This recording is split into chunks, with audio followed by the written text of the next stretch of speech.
would have been bang on time, and we've not been. Apparently, we're live right now. Okay. I would have thought. Sorry, we're late. We were pissing about with the thumbnail. You say that, sorry, you're late. I guarantee you, right now, nobody is even watching. So yes, but if they are, no, you can see that there's nobody watching. Oh, well, you got one like, so fuck you. There is somebody watching. There's 2 people now. There you go. Lord of the Shower is watching. Hi, Lord of the Shower. Cool. Wow, that goes up really fast. Wow, people are really tuning in. People were waiting for us. Should have said something. Lord of the Shower is in trouble. Oh, hello. Hello. Hello. Hello. Hello, David. Cool. What should we start with talking about? Did you all have a good Halloween? Yeah, that's a good question. Hey, anybody do anything for Halloween? I was rehearsing. I had intended to, and then I'm busy because I run the 48-hour film project here in London. So I've been up to my neck in short films this week. So nobody did anything for Halloween. Nobody did anything. How many people have seen Halloween, the new one? What's weird? So is this supposed to be them asking us questions rather than us? So writing. So New Halloween is a sequel to Halloween. Yes. Ignoring the sequel to Halloween. Yes. And the other sequels to Halloween. It's a very strange world. Maybe they should. Yeah, but there are films that have done that before. Like what? Well, maybe not right back to the start, but certainly Superman, the Bryan Singer one. Oh yes. Ignored. Actually, did that? I think that picked up after Superman 2. Yes. Yeah, it picks up after Superman 2. Opinions here. It was all right. Not yet. Looks the same old to me. Didn't we do this with H20? Yes. I think it's H2O because that sounded cool. Like when Blues Brothers. How does that sound cool? That just sounds like water. No, they think it sounded cool. Oh, That's right. what they went with H2O. H20 sounds a lot better. But it's like when they called Blues Brothers sequel Blues Brothers 2000 when it came out in like 1998 because 2000 sounded super modern and crazy. Yeah, the film was not. We definitely want to hear a Halloween joke. Yes, let's hear Ragnarok's Halloween joke.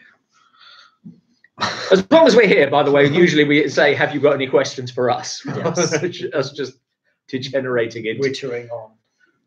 Well, that's basically what we do. Yeah. Well, we can talk about some updates, some things that we're doing while we wait for the questions to come in. Yeah.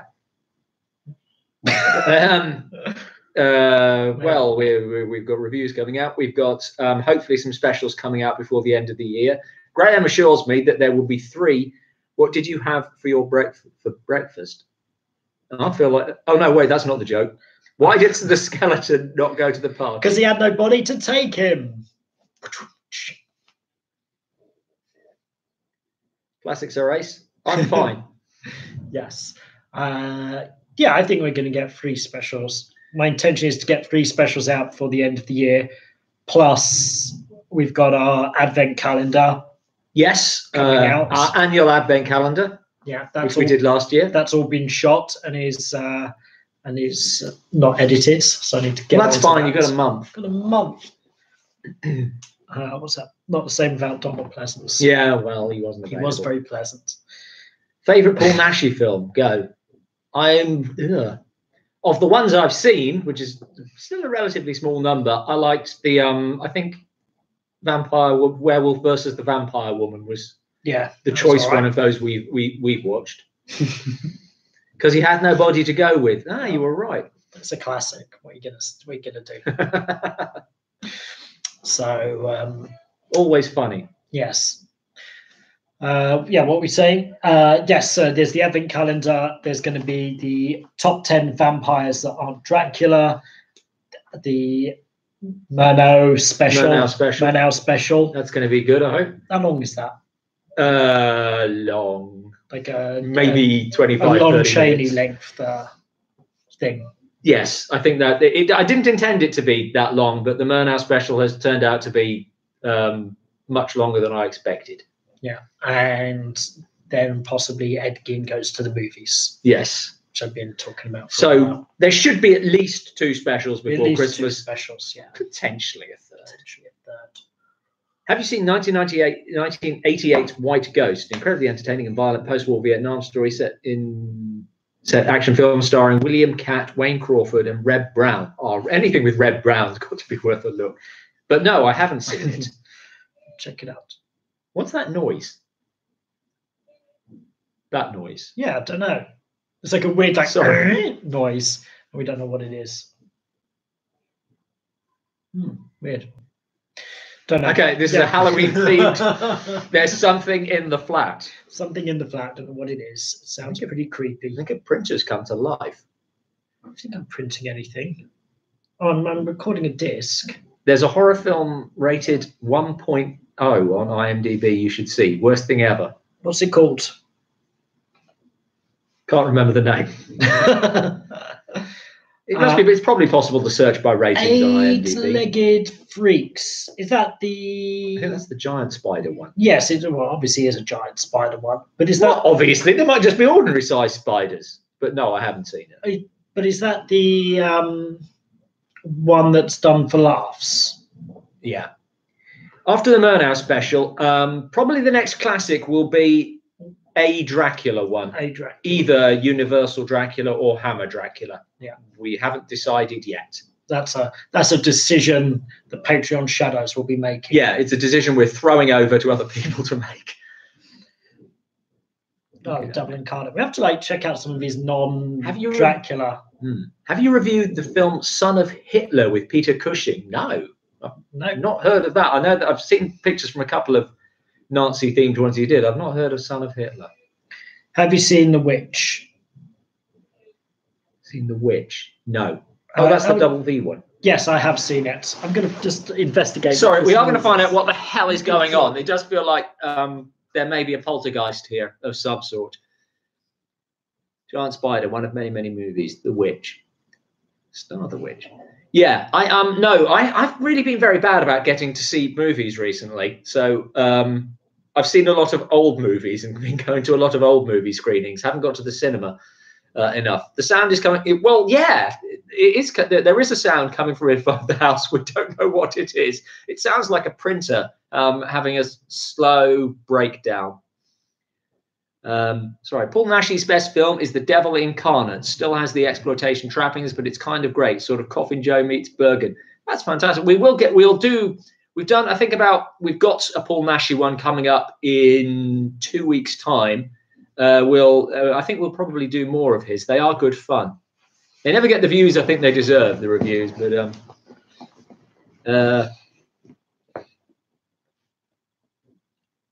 any good Guy Fawkes horror movies in UK No, I don't think they've done like a good Guy Fawkes movie. No.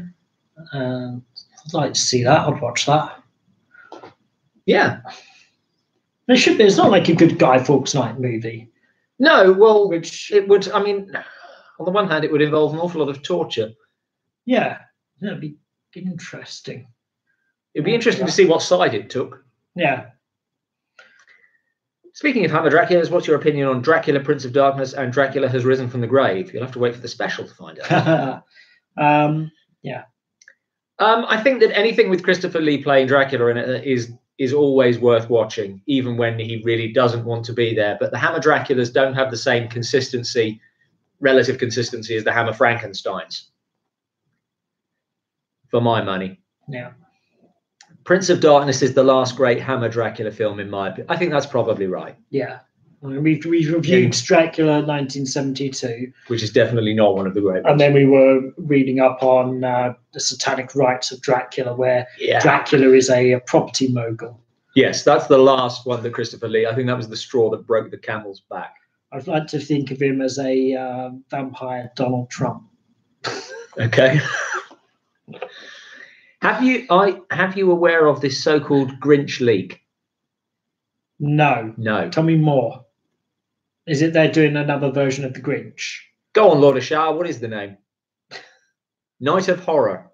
Cool. What a generic name. I don't know. But we'll certainly give it a look. I'll not write this in. It's somebody write down. I'll write down Night of Horror. Yeah, do it. Have you seen Your Sister Is a Werewolf, bitch? I swear I'm not making it up. That sounds like one of these sort of modern ones that we don't tend to view. Although when I was at Fright Fest in London, I watched some of these crappy horror films. They gave me a whole batch of them. So they're making a oh yes, I have seen that there's a Grinch movie coming out. Okay.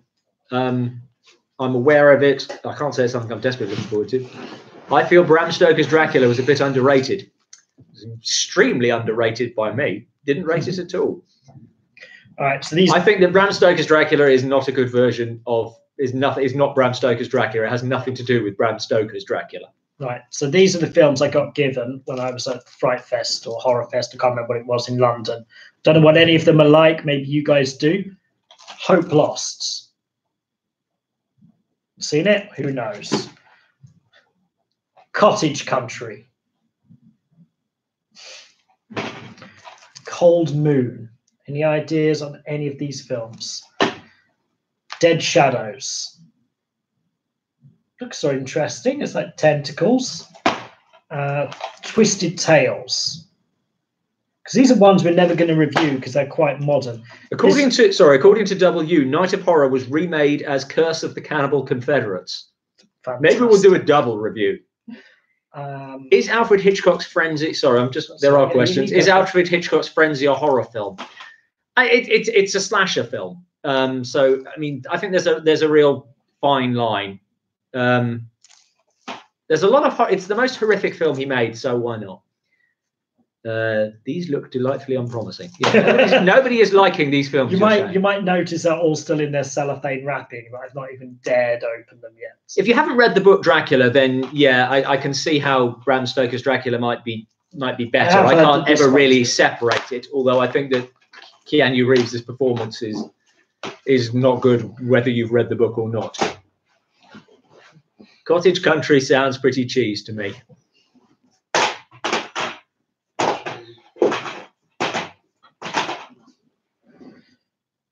I dare from the producer of Hobo with a Shotgun. Oh well, that speaks highly. Rom-com gone wrong.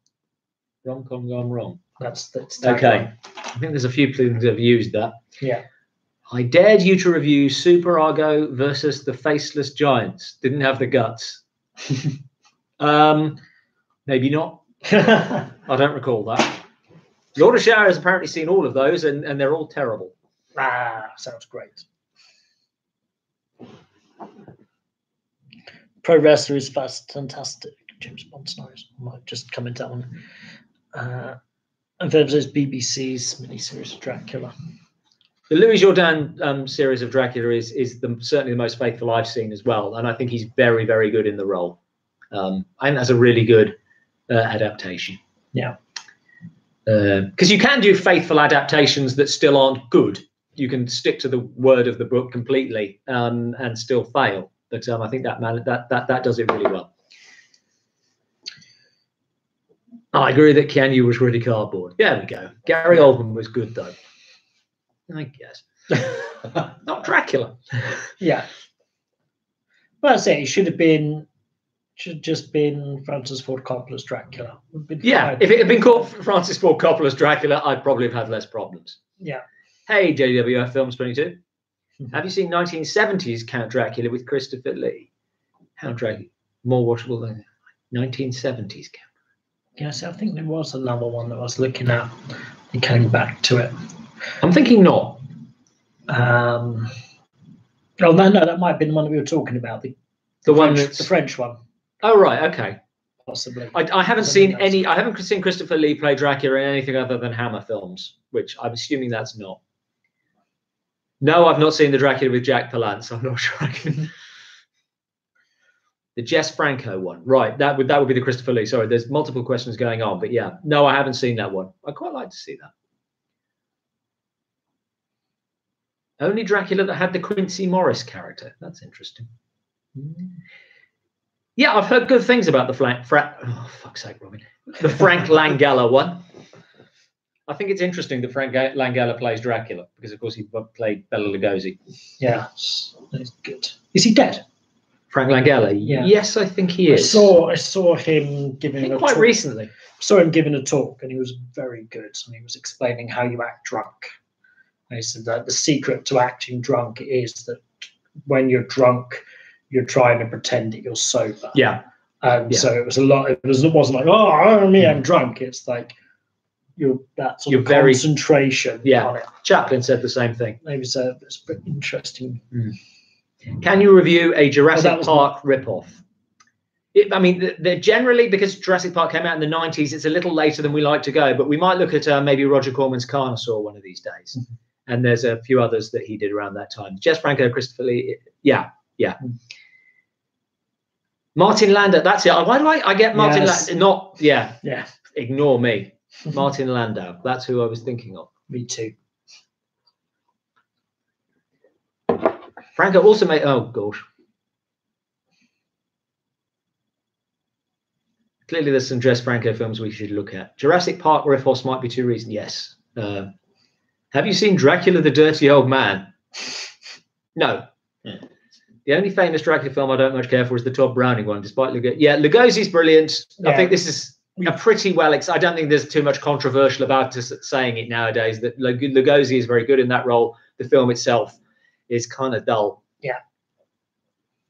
Especially compared to Frankenstein, which came out within like a year. Yeah. Yeah, the Frankenstein book is a little dense. I've struggled with that.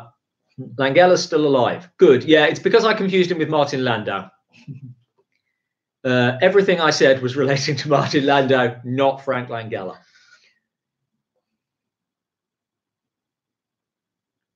Oh, that's interesting that Lee said that the Jess Franco one's the only one where Dracula is initially old and then becomes younger, which of course is what happens in the book and in the Francis Ford Coppola one latterly. Interesting. Although in that kind of weirdly.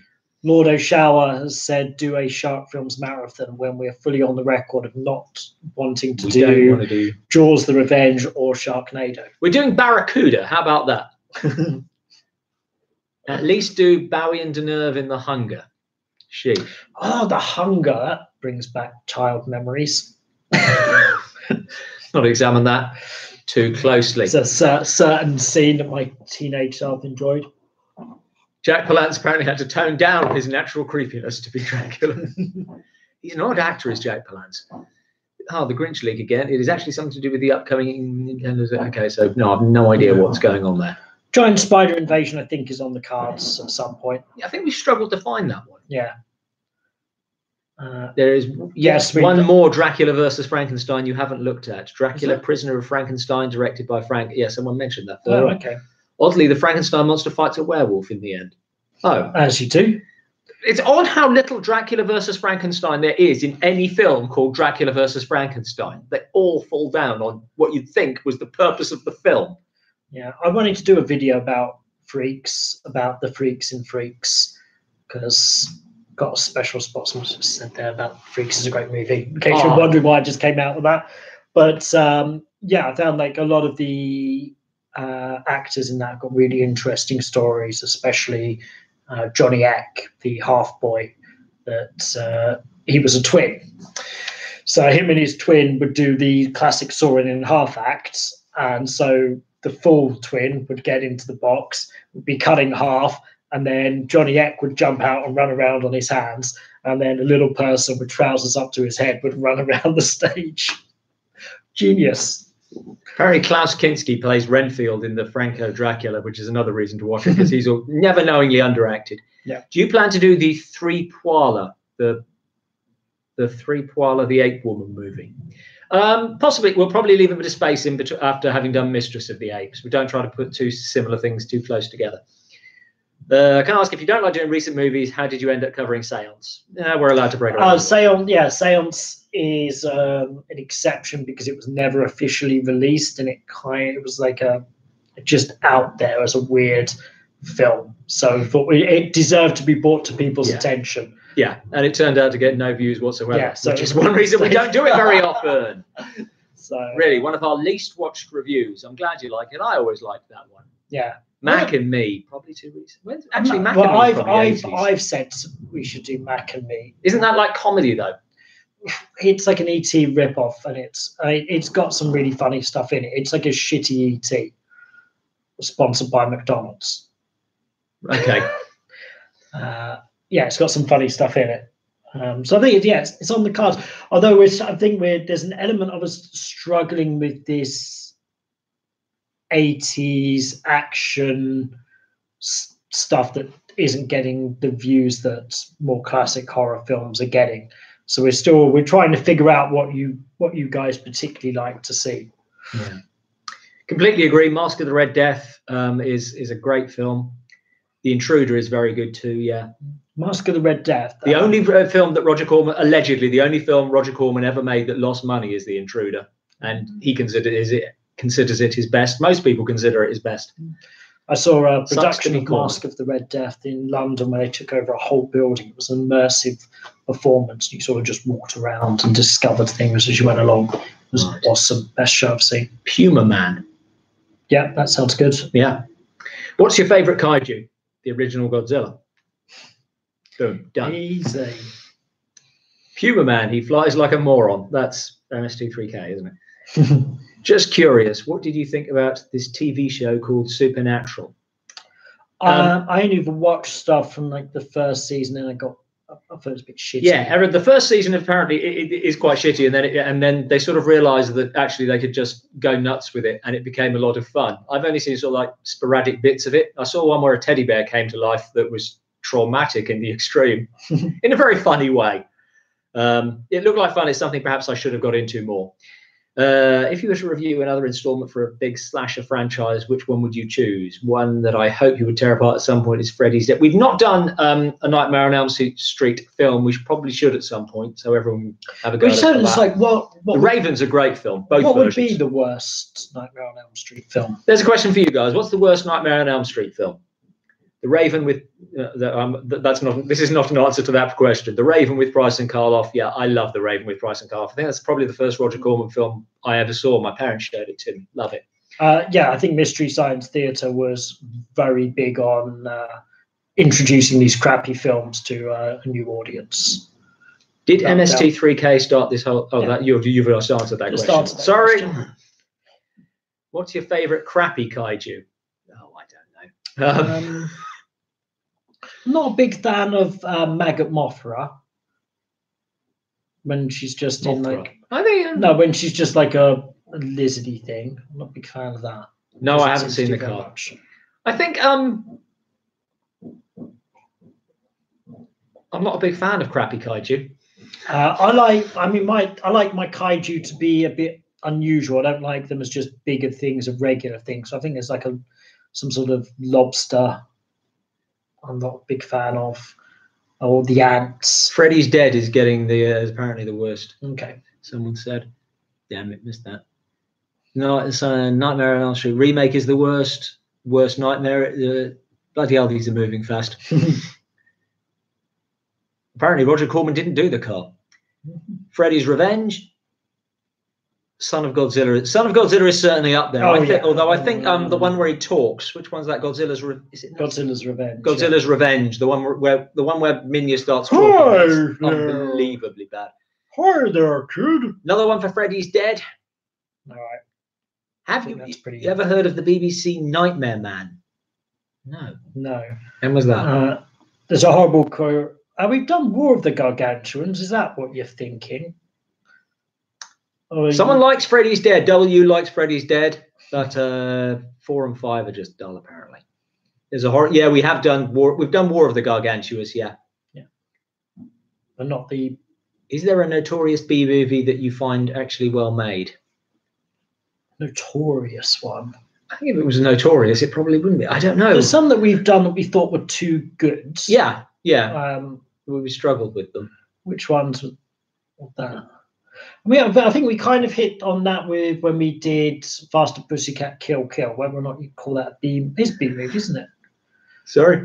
Faster Pussycat Kill Kill is a better film than most people going for Freddy's Night here.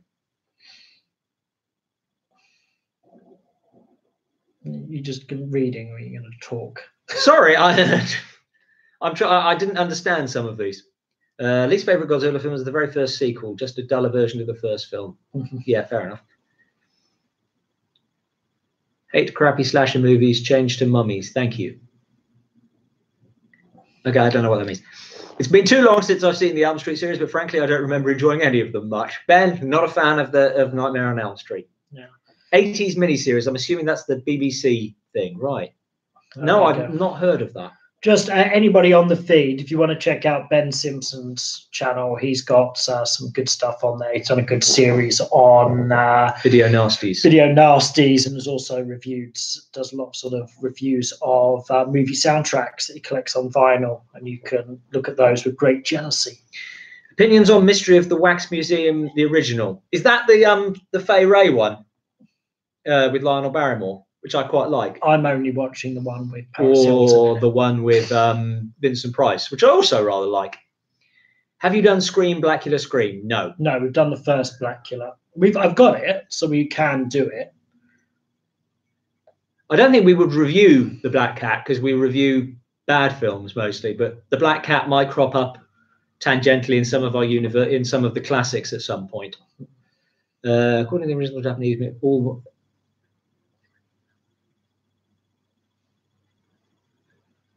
I imagine according to the Japanese the baby Godzilla's voice is childlike and not the dopey-like voice. I'm assuming that's before it was dubbed in the US. Because we only do the dubbed versions because they are funnier and worse. Have you seen the recently discovered short film The Telltale Heart with Stanley Baker? No. Free on BFI iPlayer. I'd like to see that very much. Monster A Go-Go is one of the worst films we've reviewed. Just an auto showers brought that up. I don't know what in response to, but Monster A Go-Go is just one of those films that is dull and got terrible sound, terrible picture quality, is a mixed mash of a film shot a while back and then they reshot stuff. It makes a terrible film. Yeah. Terrible in that you don't even want to bother watching it type of way. Yeah, so someone's saying, we consider doing a series classics on Barbara Steele. I'm not sure she's quite well known enough for us to. I mean, we have to have a certain mercenary point of view when we do this stuff. I'm not sure if it would get all the views, but she's an interesting. It would be nice. What we'd like to do at some point is something on sort of Screen Queens generally, and she'd definitely be included in that. Yeah.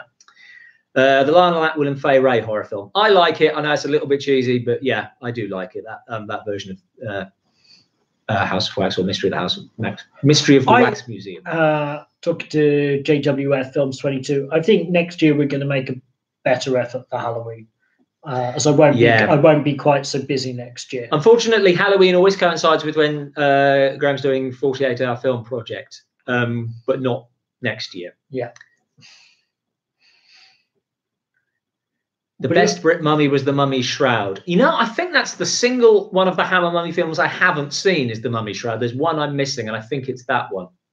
I like the Hammer Mummy films. They're not connected in any way, but they have an endearing daftness to the later ones. Yeah, we will 100% do Glen or Glenda at some point.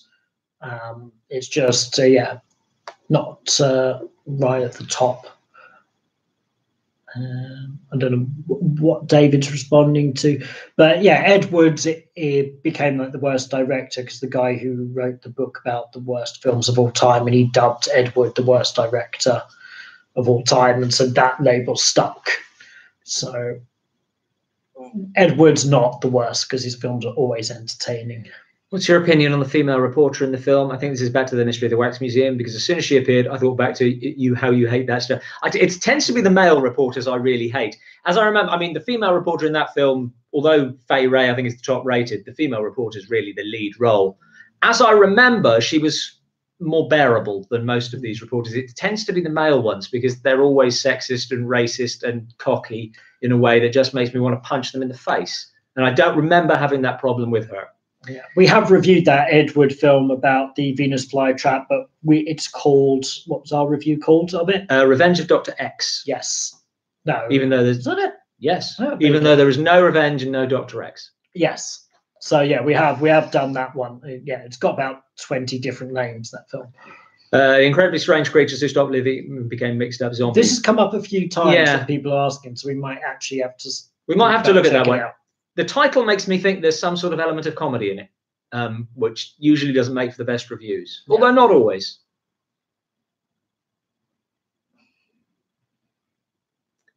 What about Trog? Yeah, Trog's another one that's come up a few times that we should probably consider. Yes, I think that's coming. Yeah. And it would be nice to do it. I do quite like doing films which have classic movie stars in their late roles, although there's always something kind of sad about it. To be honest, I was never a big Joan Crawford fan, so I'm okay with doing Trog. By the way, you reviewed oh dear, is this going to be harsh? Oh, Gargoyles is being broadcast in the US this evening. It's a shame we're doing this. We we should be on Twitter desperately promoting it. That was a shock to us. We found this film Gargoyles. It looked kind of funny, and it turns out that for a lot of people in America, this was a film they saw in their youth and had really fond memories of, and didn't like that we took the piss. Yeah, we took a lot of flack for that one. Queen Kong. Queen Kong does stand as one of the worst films I've sat through. I don't know how. I don't think it's suitable for dark corners because it is just a pure comedy, but it is awful. What's the worst film starring Bela Lugosi that you've seen that you haven't yet featured? I think we've done all the worst ones. I mean, there's stuff like Bela Lugosi meets the Brooklyn Gorilla that we're not going to do. Yeah. Because again, it's comedy. But I suppose I think we've done most of the bad ones. Probably Glen or Glen. He's in Glen or Glenda, isn't he? Yes. Oh, there you go. We looked at doing one of them, but you said it was too good. Where he has a pet gorilla. Is it The Corpse Vanishes? No. I don't know that. I will say it's got red in the title or something. Never mind. Bela Lugosi film with red in the I don't remember that. The Corpse Vanishes we were looking at but decided not to. Do you think Man-Made Monster is underrated? I do a little, yeah. I have nothing else to say on that. You have messages. Manos and of Terror, I recall. Manos. But that's another film that people have got a lot of fond feelings about, and they've just made a sequel with the original actor reappearing, and the guy who plays the cop in the original, his son plays the cop in the remake.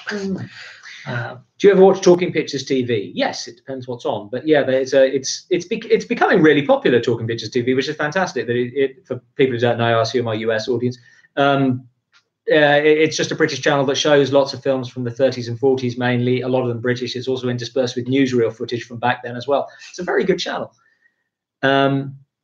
Camper films like Invasion, written by Robert Holmes. That's it. There's a Robert Holmes who used to write for Doctor Who. I wonder if it's the same person. Very good writer. Manos Hands of Fate, yeah, terrible film. The Ape Man. We've done The Ape Man. I don't think that's the one he was thinking of. That's not the one you were thinking of? No. Another of our worst rated. Yes. Return of Chandu, Lugosi. Yeah, that's one we haven't. I'm not sure if I've even watched. I'm not going to find out what this film is because it annoys me. Bela Lugosi meets a yeah, that's what I thought it was. Glenda Farrell played the reporter in The Mystery of the Wax Museum. Thank you. My keyboard has been revolting. Sorry. Revolting as in terror, or is it rebelling against you? Either way, I'm sorry for your woes. Would Red Sonja be on your list to review at some point? Not horror. Maybe, but fantasy films are another area where we've had a lot of bad luck with views that no one seems to watch them, and I think that might be one of those where people have affection for it. We're not quite sure what you people like to see. We're not. It's an ongoing thing to figure that out. Looking for an under-the-radar 30s, 40s horror to watch. Opinions. Murders at the Rue Morgue was what I was thinking of. Okay. Yeah, that's definitely. Yeah, there. Graham has answered it. Murders at the Rue Morgue is a fun one. Why did I say red? Because I was thinking it was Rouge. It's the same Robert Holmes who reused ideas for Invasion for John Pertwee's first serial, which I think was an Auton Invasion, something like the one where the mannequins come to life. Anyway, thank you for confirming that for me. Do you guys have any film skip premise ideas? If so, what style? We've got lots of ideas. It's just finding the time to do them and the places to do them. There's a Dutch horror movie called The Third Man. I don't suppose you've seen it. I'm assuming this isn't the third man directed by Carol Reed, in which case, if it was that one, yes. If not, no. Was he asked about films that we'd like to make? So Yes. I have shot a 360 film that we're going to be releasing soon. The Alien. Oh, thank you for that information, Classics Erased. That's terrifying. A great under-the-radar 40s horror is Queen of Spades, which is Thorold Dickinson, I think. Is that right? Anyway. Ever consider looking at those weird standalone Doctor Who films like the Orton trilogy? Don't think the Orton trilogy is a standalone film. That's just that's how Doctor Who is done in episodes. We have done one of the standalone Doctor Who films that starred Peter Cushing. We might do the other one at some point. Yeah. Perhaps more movies you guys liked. we do the classics, but they take longer to do. Yeah. Are you going to review Frankenstein versus Baragon? We should probably look at doing some of the Frankenstein Japanese ones at some point. Anything by Toby Hooper. I think it might be worth us looking at The Mangle, which is about a killer mangle, and it's written by Stephen King and directed by Toby Hooper. Wow. Spearhead from Space. That's right. That's the first John Pertwee one with the Autons. Murders in the Rue Morgue is quite good. Yeah, which is why we didn't review it. Yeah. Heroes in 1930s films have aged really poorly, I find, just generally. Once he started living on cocaine, everything he touched was crap. Probably goes for a lot of people. So it was called The Fourth Man. Oh, The Fourth Man. No, I haven't heard of that. Sorry. Rana, the Legend of Shadow Lake, also called Croaked. Man in a frog monster suit kills people hunting a lost treasure at the bottom of a lake. Yeah, that can make the list. Just what I'm shocked about. We've done how many reviews now? Do you reckon? Like 300. 300, and yet people still come up with terrible films that we've not heard of. Yeah. Ever consider doing Frankenstein 1910? That would be a very short review. Most of our reviews are longer than that film.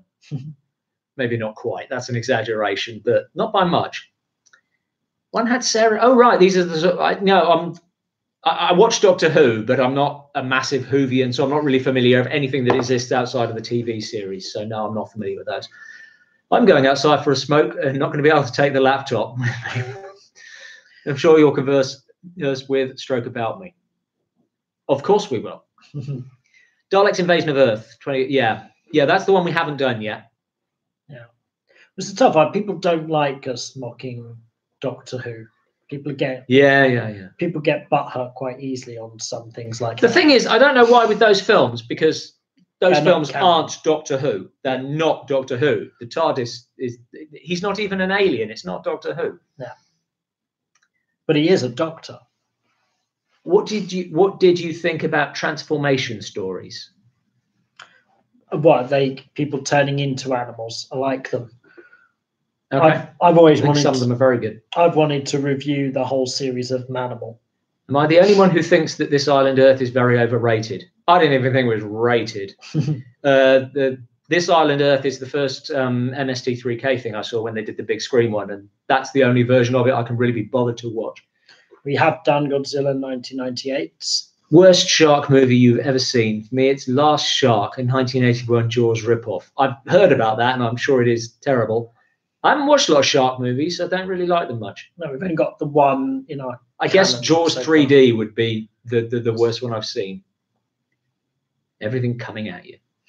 Godzilla 1998. We've done Godzilla 1998. Shit, people keep talking about Shark Exorcist has popped up a couple of times. It seems that something like that could not help. Might be along the same lines as the Sharknadoes, where it's kind of comedy, or it's too knowing, and they're very difficult ones for us to review because they're already mocking themselves for what's wrong with it. There's no specific Amicus films we're looking at doing at the moment, but I don't know if you've got one you want to do, then send us a line along. I mean, if we don't, just done a couple, I think. The only one I can think of is the Beast That Wouldn't Die. Yeah. No, The Beast Must Die. Yeah. I'm not sure that's right either. But it's got we don't tend to die in the title. We seldom choose things by production company, by director or writer. It's just what comes up, what people suggest, or what we happen to find. This Island Earth was pretty good. There aren't a lot of good movies in that genre. There aren't really. And I think the time in which it was made, not necessarily a special effects thing, but just attitudes at the time affect these films. I always think watching This Island Earth these days, aliens ask for help and we say, No, you can all just fuck off. Captain Picard would have dealt with it differently. Keep trying to think of movies that you haven't reviewed that haven't been on S2K, and I've actually seen myself. I'm disappointed with myself that the list is so short. No, it just means you've got good taste in movies. Yeah, I mean, if we've done 300 movies, Mystery Science Theatre have got like what 13 seasons that they've done or more, and they're doing 20 odd a season, so they're up to like close to 300 as well. Yeah, that's a lot of bad films. I keep thinking you guys' videos are really funny. Good. Keep thinking that. And it sounds like you guys. I keep thinking you guys' videos are really funny, and then I realise they're not. I can see you making a Shaun of the Dead. Someone give us the money. We'll do it. When we see the film, when it's edited, it's currently in post-production for the special effects. Yeah, it should be nice. It's 360 film. It's about a seance. Yeah, so it should be an interesting one. You need your headset to watch it properly. Do you consider the ghoul bad enough to feature on Dark Corners? Is that, if that's the Karloff one, no, I don't.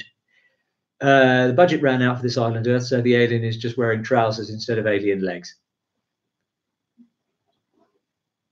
Ever see the 1974 Roger Moore thriller Goal? That's on TV quite often. It's quite funny. I find it quite underrated as it's intense, but okay. But in the middle, it takes a detour and becomes a dull romance. It's at least well directed by Peter Hunt.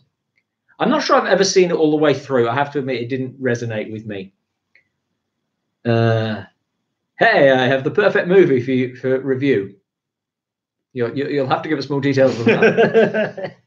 Anything with Quatermass. Is that a question? Or just is that you like anything with Quatermass? I think Quatermass is a fantastic character. Good night, Lando Shower.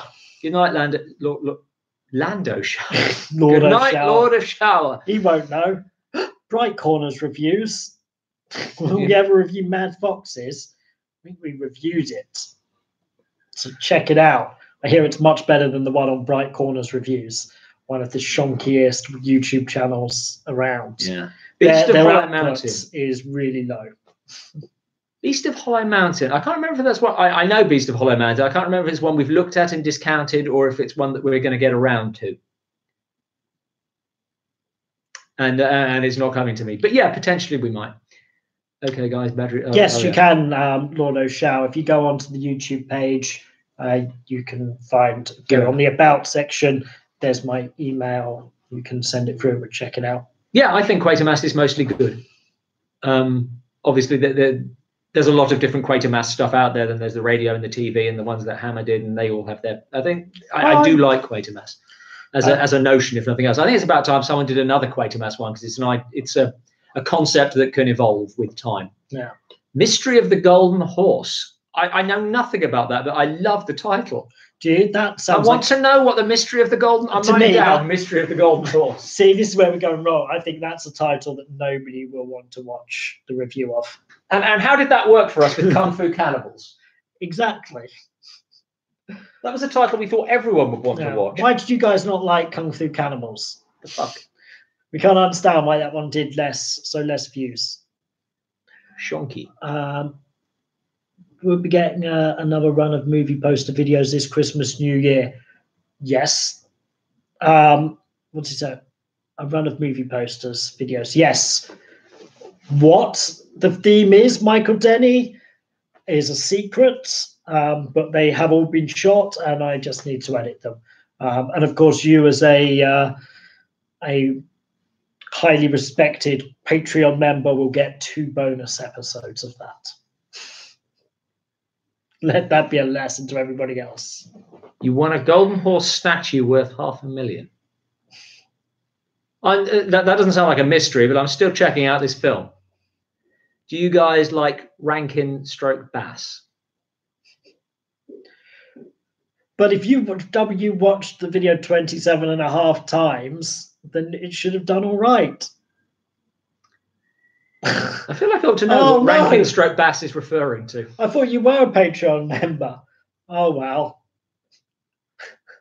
Then you get the standard $1 a month. What's wrong with you, man? You get the standard 24 episodes. Well, now you've teased him with what he'll never have. Do you currently have any classics episodes in the works? Yes, we have. We've recorded a classic on the horror films of F.W. Murnau, which of course mainly Nosferatu and Faust, but a couple of others as well that we're looking at and sort of tying it all together. And I'm working with, there will be a Dracula one out next year, but we don't know yet if we're doing Hammer or Universal Dracula. That's going to be decided by our Patreon subscribers. That was an answer to Will Cook. The original Quatermass and the Pit is being released on Blu-ray. Good, in a good restoration would do it good. Rankin Bass, oh, there wasn't a, maybe I was confused because it had a slash in the middle. Rankin Bass did the Rudolph the Red-Nosed. Okay, I think perhaps I'm not familiar with Rankin Bass. I think I'm getting confused with Saul Bass. That's possible. I think we would do a special on Quatermass. I think it'd be worth doing because it's a really interesting evolution. Yeah. I worry about people calling a new Quatermass a Doctor Who ripoff, even though, yeah, this is true. I think it's important that Quatermass, Doctor Who's moved into being more and more of a hero, which, to be honest, is one of the things I like less about the current reboot, but it does leave it open for someone who is a scientist to just come along and poke at the world. And, of course, Quatermass is human. But, yeah, I think that Quatermass addressed themes of the time through science fiction. I think it's something science fiction does very well. Science fiction's always done that well, and there's always room for that. It would be... I think you'd have good luck pitching that to someone. I guess if we went long enough, then we would do Friday the 13th. What was a breaking news story? We would do Friday the 13th on Nightmare on Elm Street as a special, but it's quite tough. There's a really great Friday the 13th documentary. I think it's called Tales from something Lake or whatever, and it's literally hours long, and there's really not a lot we could add to something like that. Equally, I think there's really good documentaries made about Nightmare on Elm Street, and I don't think that we could bring anything particularly new to that discussion.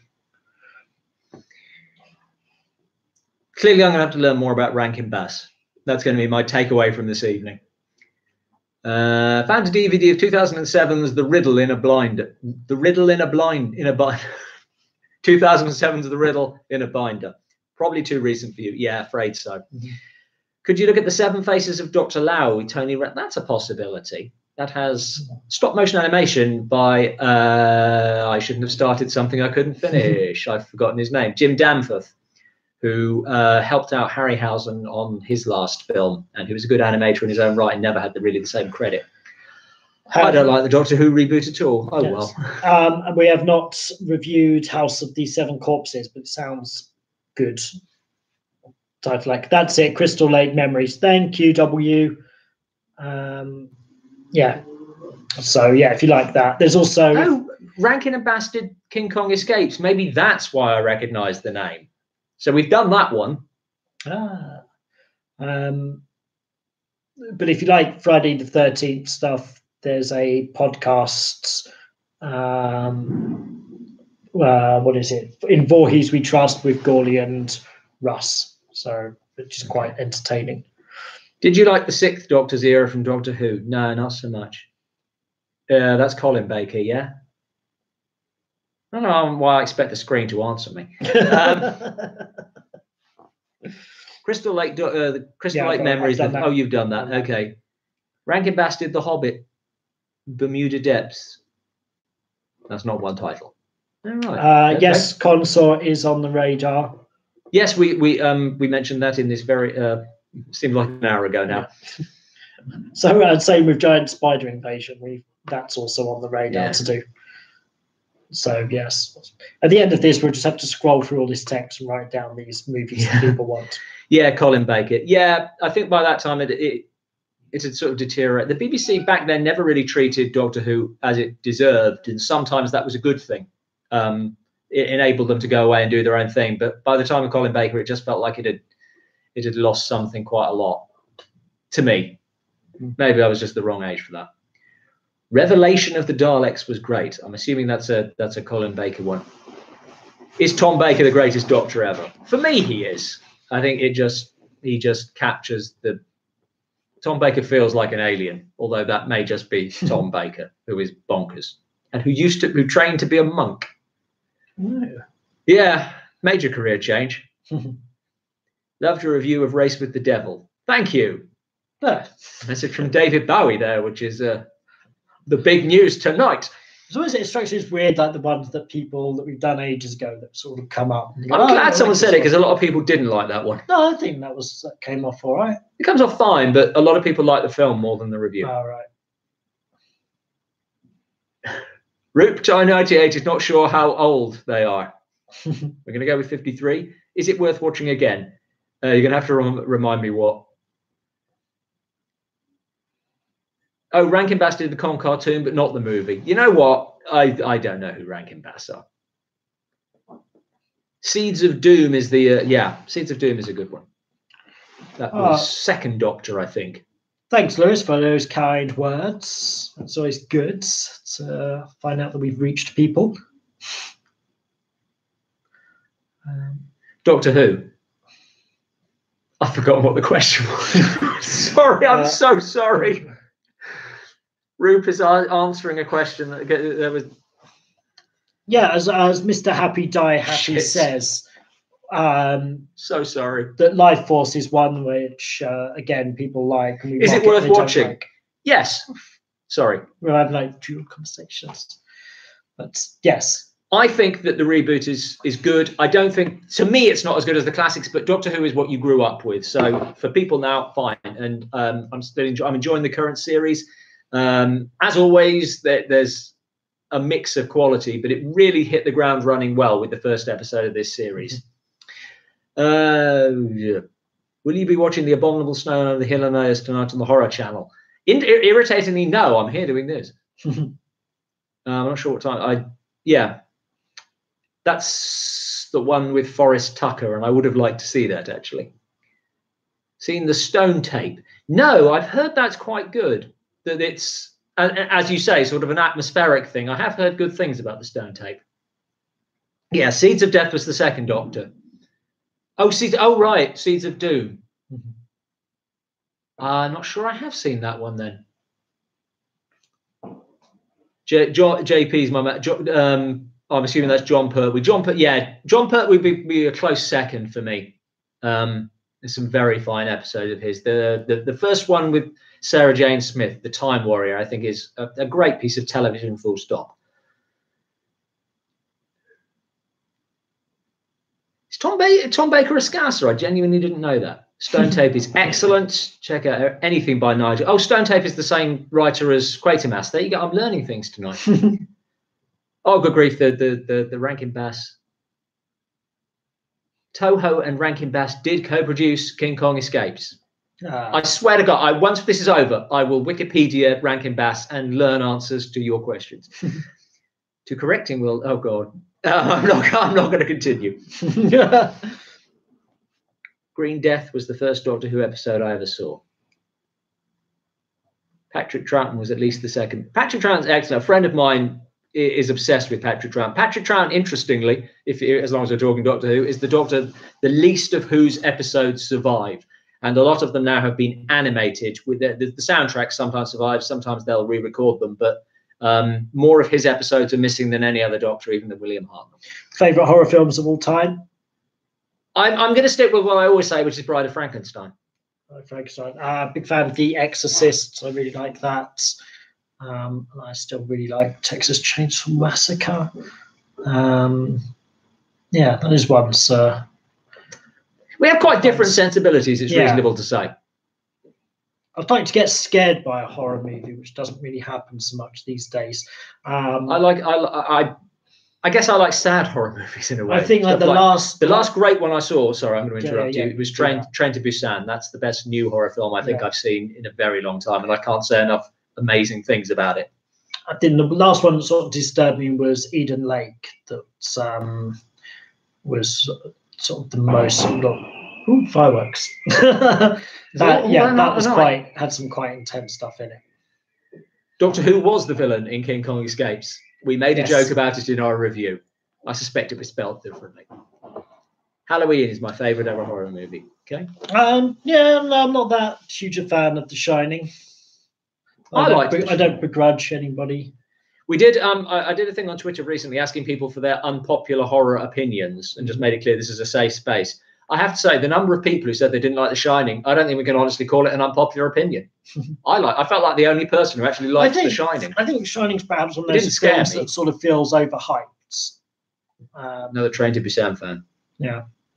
I wasn't ready for how heartbreaking Train to Busan was, but I'm very glad it was. That is something I appreciate in a horror movie, and I think it really earned it. I did a long spiel about it on our Patreon feed, and it's the only time I've done something I held up a sign that spoilers, because I want to talk about the ending, because I feel I actually have to get stuff off my chest, but I won't talk about it here, obviously. In terms of this year, Hereditary is an amazing film. Very mixed reviews on that.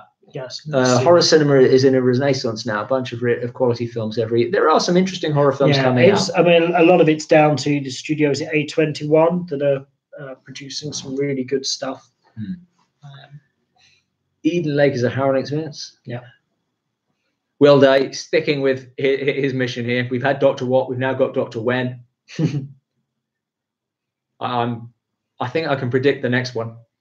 Hey guys, love the channel. Have you ever heard of Starship Invasions? No, it's a Canadian tax shelter B movie starring Robert Vaughn and Christopher Lee. No. We're definitely gonna have to go back, scroll back through that sounds brilliant. I haven't seen the documentary American Nightmare. I'd like to know more about it. Maggie with Arnold Schwarzenegger. No, I think at some point we might do Hercules in New York, which is Schwarzenegger. Oh gosh, Beach Girl versus the Monster. We haven't done a beach party one for a while, so that could be back on the cards. What do you think about the White Zombie remake? Now, I wasn't aware there was one. Do you know? No, vaguely. Kill List is an interesting one that it didn't freak me out that much because it felt very much like a remake of a Serbian film, which is infinitely more disturbing than Kill List. I would love to have you guys out for the next horror FF in my town. Where is that? Where's your town? Where's your town? Currently watching Ebola Syndrome. Classic Hong Kong stuff. Splitting your attention. Sorry. First horror film you ever watched? I think the first one that I remember as a kid, something like Dr. Howe. I was wrong. I thought it would be Y. Company of Wolves is a horror film I remember watching when I was a kid, and I remember seeing The Exorcist Part 3, and that freaked me out. Trying to think what other horror films I saw as a kid. Does the name Gremlins? Gremlins. That was my favourite film as a kid. Does the name Roms Dower mean anything to you? It doesn't to me, I have to say. No. The first horror movie I ever watched was probably I don't know. It might have been one of the Universal ones. My parents, my mum especially, is a horror buff, and I sort of got into horror through those old ones, and they still resonate with me today. I think the film that scared me most when I was a kid was Jim Henson's Dark Crystal. Oh yeah. Because I think probably it got, but we got it from the video store just because it was the man who made the Muppets, and it turned out to be not quite the same. Stephen King's version of The Shining with the ghosts arguing over the boiler that's about to explode. I hate it. Yeah. The TV version of The Shining is meant to be whether you like the film version or not. Yeah. Not meant to be so great. Being remade in 2019 to 20. Really? That's. I'm assuming that's White Zombie. I'm having trouble keeping track of conversations. But yeah, it surprised me that White Zombie is being remade. Yeah, I haven't gone back to revisit Company of Wolves, so I'm quite curious to see how that's lasted from what I remember as a kid seeing it. Ginger Snaps is a good werewolf movie. Seeing it, yeah, Ginger Snaps. I think Ginger Snaps is. Someone asked earlier whether we like transformation movies. I think Ginger Snaps is exactly what a transformation movie should be. That it's taking something from real life and turning it into a horror concept, and it does it brilliantly. I think what's the sequel to Wizard of Oz? Return to Oz. That's got some really creepy stuff in it as well. I'd say more creepy than Wizard of Oz. Most overrated horror film? Possibly Dracula. Yeah. First horror film I ever saw was Frankenstein Must Be Destroyed. Interesting way to start. Yeah. I like that. Peter Cushing's burnt Picard mask, you see. I don't know if this planned remake of Bride of Frankenstein is going to happen now that this whole Universal dark universe seems to have folded. So we might be saved. Escape it. Because I can't imagine that they would do it justice, because the Bride of Frankenstein is so iconic. They're not going to be able to hold themselves back to only showing her in the last 5 minutes of the film. Like, she's going to be there throughout and probably doing stuff. Opinions on the Blob? I don't have like strong feelings on the Blob. I remember seeing that as a kid and I've not really had the urge to go back to it. No. I think I think the Blob is a pretty run-of-the-mill B movie that just happened to have a star who became famous. First horror I saw was The Devil Rides Out. Yes, I imagine that would freak you out. I like that film a lot. It's one of Hammer's best.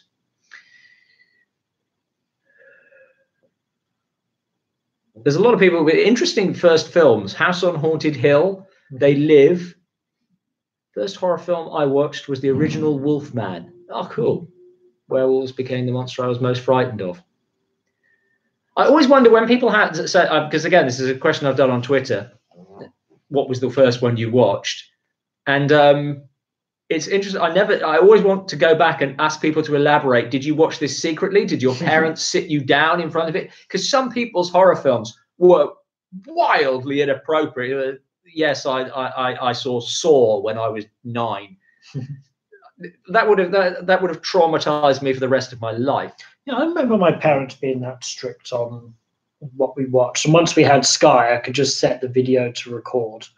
And so that allowed me to sort of see a lot of these films. Right. But I never had any impulse to watch horror when I was a kid. But growing up, we couldn't. The Exorcist was banned when I was a kid, so we couldn't see that. I couldn't see Texas Chainsaw Massacre. Couldn't see Clockwork Orange. So I didn't get to see those classic films until I was like 19 or something. Hammer did 2 good, apparently. One was The Devil. Yeah. Sorry, that didn't help anybody. I just sort of bumbled my way through that. Yeah, I guess I saw Jaws when I was quite young. Opinions on The Thing. We've done a special of opinions on The Thing. We love The Thing. We think it's a fantastic film. We confidently expected The Thing to win our horror smackdown. Too confidently, as it turned out. It came second, but very good horror.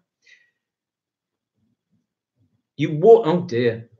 Sorry, W. I think W. You gave me that answer when I did this question on Twitter. Walked in on parents watching Jaws when you were 5, specifically the scene where Quint is eaten. Curse of the Swamp Creature was my earliest movie memory. Great bad movie. First horror film I ever saw was The Omen with Gregory Peck. You see, again, I feel like that would be an inappropriate one, isn't? Is that the decapitating with a sheet of glass one? Yeah. I watched Clockwork Orange when I was 7. My God. You see, that would be disturbing for a lot of different reasons, I think. But there's a scene of eyes being held out and watching. But yeah, there's nothing particularly gory in there, is it? No, but it's disturbing in a different way. That's what I mean. I mean, there's a rape scene in that. Yeah. I've missed a few there. Jaws was my first horror movie too. They really screwed up with the Dark Universe. Yeah, they really did, which we expected. Son of Dracula is the opposite of Browning's Dracula. Weak central but great movie. It's interesting. I've got that to watch. I've never seen Son of Dracula, and I've got a box set of all the Draculas that I need to look at if we're doing the Universal Dracula as a classic. And that's one I haven't seen. I'm really looking forward to it. Omen was very underrated. Oh yes, of course, Patrick Troughton was in that as well and got impaled. Yeah, again, not suitable for children. Yeah. Waxworks and Waxworks 2. The only Waxworks I can think of off the top of my head is a silent film by Paul Lenny, I think. And I'm imagining that's not what you're thinking of, since it didn't have a sequel. Creature from the Haunted Sea, best movie ever. My first horror film was Bride of Frankenstein. Yay. Scared me out of the living room. Quite right, you should be scared of these things when you're 7. I think that's normal. The ravens blinding the woman in The Omen. Yeah, this is not suitable for kids. No. I think Jerry Goldsmith's score in that as well helps to ramp up the tension. Will Cook saw various scenes from The Thing when young and was traumatized. If your parents are sort of sitting you down in front of a film where a nice dog turns into a horrible monster, then yeah, I can only imagine how traumatic that would have been. First 15 rated film I saw underage was Demolition Man. Feeling old over here. You did see the wolf transform. My God, that I was just kidding. That's what they showed. You didn't say your parents showed you this, but yeah. Have you ever had a pet dog since then, Will Cook? Do you prefer creature features? Do you prefer creature? No. I prefer that. I think it's really hard to do a creature feature well. And when someone gets it right, like King Kong is the obvious example, or the original Godzilla, it can be so powerful. It can be a really good film, but I think it's very hard to get right. And it becomes more and more difficult to get original. I watched Rampage on the plane recently, and that was pretty terrible. Luckily, it didn't have a dog. Another guy. So you see, everyone in America, I think, watched Gargoyles, and us ignorant Brits went and trashed it. First films that gave me nightmares were The Time Machine. Right, and Carry On Screaming. Carry On Screaming. I got different dreams from Carry On Screaming. I remember watching that, yeah. Fenella Fielding died recently, of course. I've met her, briefly. Practical effects versus CGI. Both, when done together. So you start off with a good base of practical effects and you enhance with CGI. That's how you do it, essentially. But it's take a look at the shot that you're trying to do, what works best. It's don't try and do it all in CGI. Don't try and necessarily do it all practical. It's what works for the shot that you're doing. I love Andrew Parsons' story of his first horror film, seeing Jaws 4. Mom tells me that I responded to it by saying, "Did Jaws eat that lady? Yes. Was she delicious?" I think that's fantastic. Supernatural waxwork with a pocket universe. Well, no, I'm not familiar with that at all. I also recently watched Creep Show. I saw that in the cinema. Very pulpy. Interesting one. It's aged weirdly. Route 298, you might be the only person here who liked the Broderick Godzilla. Although I think a lot of people's problem with that is it's not Godzilla. Yeah. No, I think if you take that just as a monster film, I don't think it's as bad. I still think it's pretty bad. Yeah, it's not as bad. But it's not as bad, no. You guys said, no. We covered that a little earlier. The movie that gave me nightmares was Nosferatu. Good. I'm genuinely glad that a silent film still gives people nightmares. I think I like it when silent films hold up to that extent, because horror does move quite quickly as a genre. I did enjoy, I also got the Universal box set, and that's got Creature from the Black Lagoon in 3D, and cool. And they do it really nicely. The claws just like out and like that, and it looks really good in 3D. There you go. If Godzilla 1998 had been presented as a remake of The Beast from 20,000 Fathoms, then yeah, I think everyone would be a bit more accepting. Yeah. Although we'd still have objected to it not looking enough like the Redosaurus. Mm-hmm. Pretty bad. Yeah, I'm sorry, Route 298. We're not feeling a lot of love here for 1998's Godzilla as a monster. As we've covered, yes, it would have been if it was just a monster film. Yeah, maybe so, more so. I still think there's problems with it. But I don't think even Roland Emmerich wanted to make a Godzilla film. He's like, "Oh, we got this now." And isn't. And we're just going to make a film and then just slap Godzilla on it because people know it. I think what's his name? Leon is quite good in it. What is his name? John Reno. So something like that. How do you guys manage to find the crappy movies you review? To be honest, stuff like this, we've got like when we go back through this, we'll have like another 20 to do. But if physically, we will find a lot of them you'll find on YouTube. Other ones we will buy big box sets of crappy movies that Mill Creek release. Other ones we'll search on Amazon if we can find them at like a decent price. And if they're on Amazon Prime or Netflix, I can sometimes put a copy. Okay, Connor Brennan is disagreeing that Cheney was never in a great film because he was in the Phantom of the Opera. Only problem I have is the hero role. I've got to say, if your problem with the movie is its hero, I think that's a significant problem. I think there's other problems with that movie. So did Chaney. I don't think the heroine's particularly good either, and I think it's a film that's completely held up by Chaney's performance. Although, having said that, there's some lovely cinematography in it as well. But if you enjoy it, great. Yes, Roop Leon. Roop, somebody else. Roop 298. Someone else agrees with you. Mrs. Happy Die Happy. We like the Evil Dead films. I don't have much more to say absolutely. Than that. That's an interesting. I wanted to do like a special on that, but when we've done them for when we had it in the Horror Smackdown, it got flagged for copyright infringement, so it might put a kibosh on the worthwhileness of doing a special on it.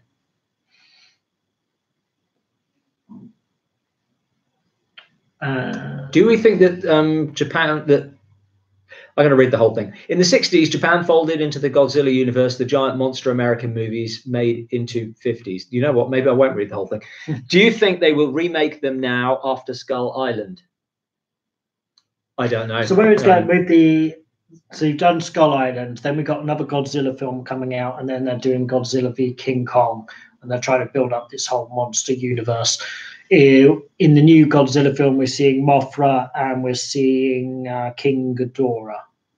Certainly. I hope that Japan just keeps making its own giant monster movies, and people will go and see the ones that they. Yeah, I mean, I think that the rules are that they're not allowed to put out a Godzilla film the same year as America puts out a Godzilla film. But the cartoon ones that are on Netflix are different. Something the other day about 28 Days Later could be seen as a bizarre remake of Day of the Triffids. Yeah, I think that's a reasonable comparison. Do you think we'll get a 28 months later film? I don't think so. I think it's too long ago now. Was there any specific years later? They could make it then.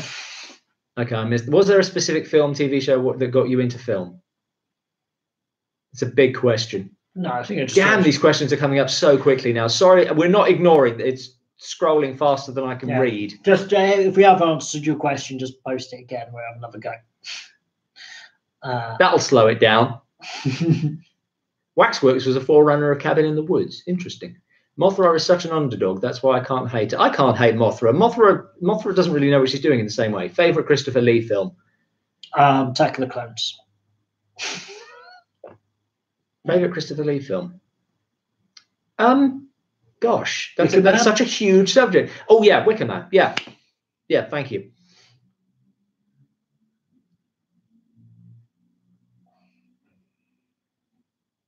Isn't Triffids getting another remake? Probably. I wouldn't put it past. I'm sure. If you say any film is getting a remake, I wouldn't be surprised. Ever seen Alien 2 on Earth? No.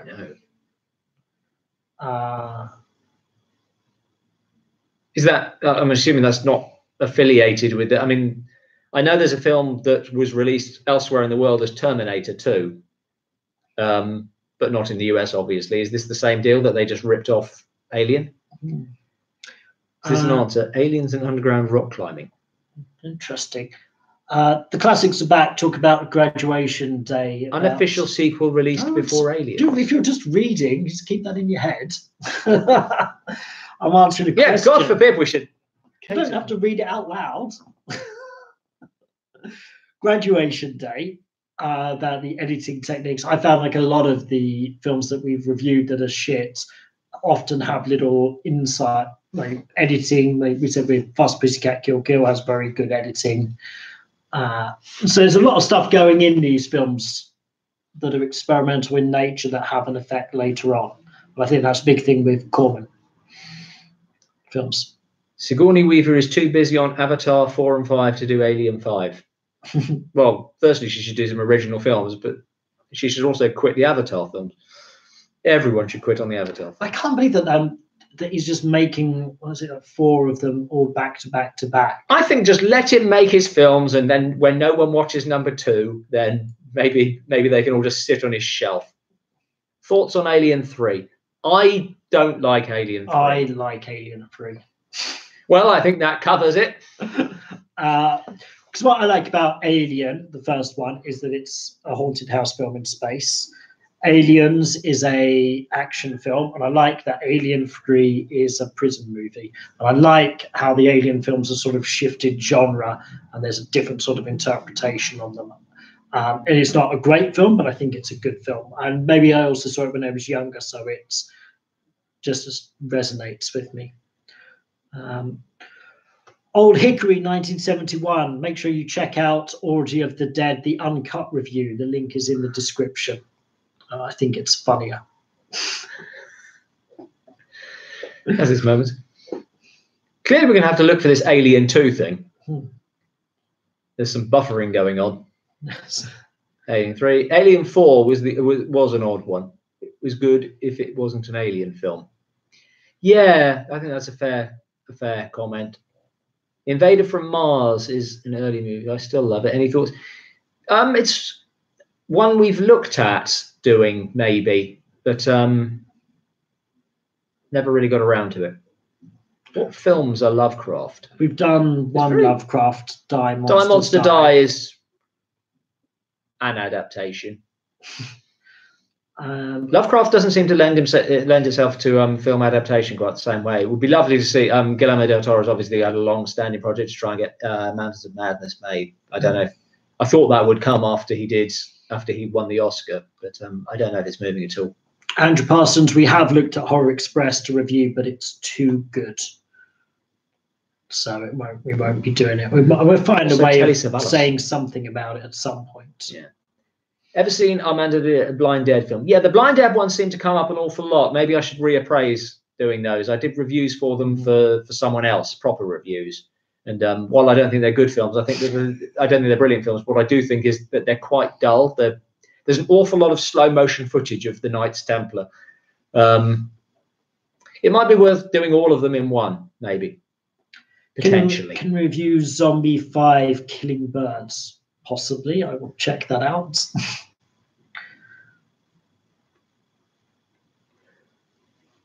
Favorite decade of horror? They've all got something to recommend. Well, we all talked about it's either the 30s or the 70s. Those, I think, are the great decades of horror. But then, as soon as you've said that, then you think, oh, but Night of the Living Dead's in the 1960s, and so is Psycho, and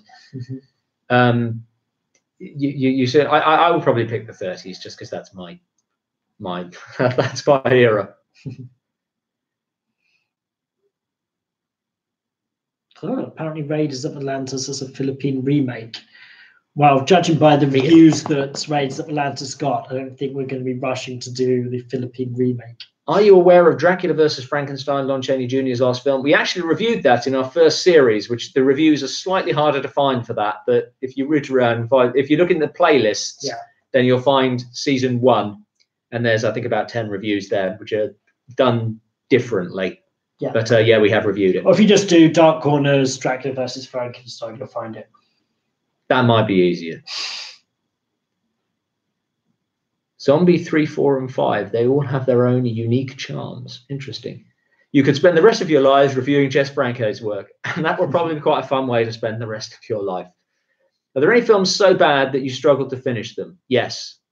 The Petrified, there's one, I think it's called The Petrified World. There are some films that are too bad for us to review because the ultimate in badness in film is boring. And it also makes them very difficult to review because all I can say about something like, I think it's The Petrified World. I hope that's not the title of the Humphrey Bogart film, which is good. It's just boring. Yeah. What else do you say? Yeah. So yeah, I don't think I finished that. This is knowledge that George Lucas knew, that you don't have characters say something's boring because the audience then start to think it's boring. Then also don't make your film boring as well. But for our reviews, if we're saying something's boring, you're going to be bored watching it. Yeah, it's like pointing out plot holes and then trying to explain them. If you didn't point out the plot hole, the audience probably wouldn't have cared. Yeah. Oh gosh. Whoa, just lost something there. Shouldn't horror have a supernatural element? No. I don't know. No, not I don't think so. Psycho doesn't. Yeah, but a lot of people would say Psycho isn't. I think there is a genuine horror in everyday life. Films, the fact that people, I mean, no one would argue that Texas Chainsaw Massacre is horror. That doesn't really have a supernatural element, does it? The terrible things people do to each other, how can you not call that horror? Have you seen any terrible silent horror movies? Probably. Trying to think of terrible ones. I've seen a few that haven't really held my interest, but I guess with the older films get, then the less well the bad ones tend to survive, because you only go back because the ones that are still easily accessible are ones that people want to see. I think that, for what it's worth, I think the Cabinet of Dr. Caligari, while hugely influential and certainly not a terrible film, is not as good as a film as everyone says it is. It's got good performances. The design is extraordinary, and it's, like I say, hugely influential. But some of the filmmaking, I don't think it's an accident. Robert Viner doesn't have a lot of other good films on his CV. But I can't think of anything terrible, no. Can you review both 1986 and 1997 versions of Breeders? Possibly. One half of them at least. Favorite classic horror star? Lon Chaney, who's not really a horror star. I spent the whole fucking video saying he's not, and then I give an answer like that. What an ass I am. The first half of the 30s has a lot of great horror classics, but as a whole, I think the 70s were the bulk. Yeah, that's fair. That's fair. It's something we've talked about before, that the period of brilliance in universal horror is really quite brief. There's some good films, but after that point, but real brilliance is late. Bogart was in Petrified Forest, not horror. Yeah, so Petrified World was what I was thinking of. I thought it was that way around, but I didn't want anyone to think. I didn't want anyone to think I was getting confused, so I made everyone think I was confused. 70s are my favorite horror decade. 30s is up there, but horror films pretty much died for the second half. I think that's maybe saying a little bit much. They're not as high profile. Many of Lovecraft's ones. Have you seen 1986's Nomads? No. I haven't, but French accented Pierce Brosnan seems amazing. that does sound like something that's got to be watched. Someone must have liked it, as someone hired the director John McTiernan to make Predator a year later. Really? Yeah, that's interesting. Breeders 1986 is made by Charles Band's Wizard Video Studios. Does that mean it has stop motion animation in it? I'm not very familiar with this.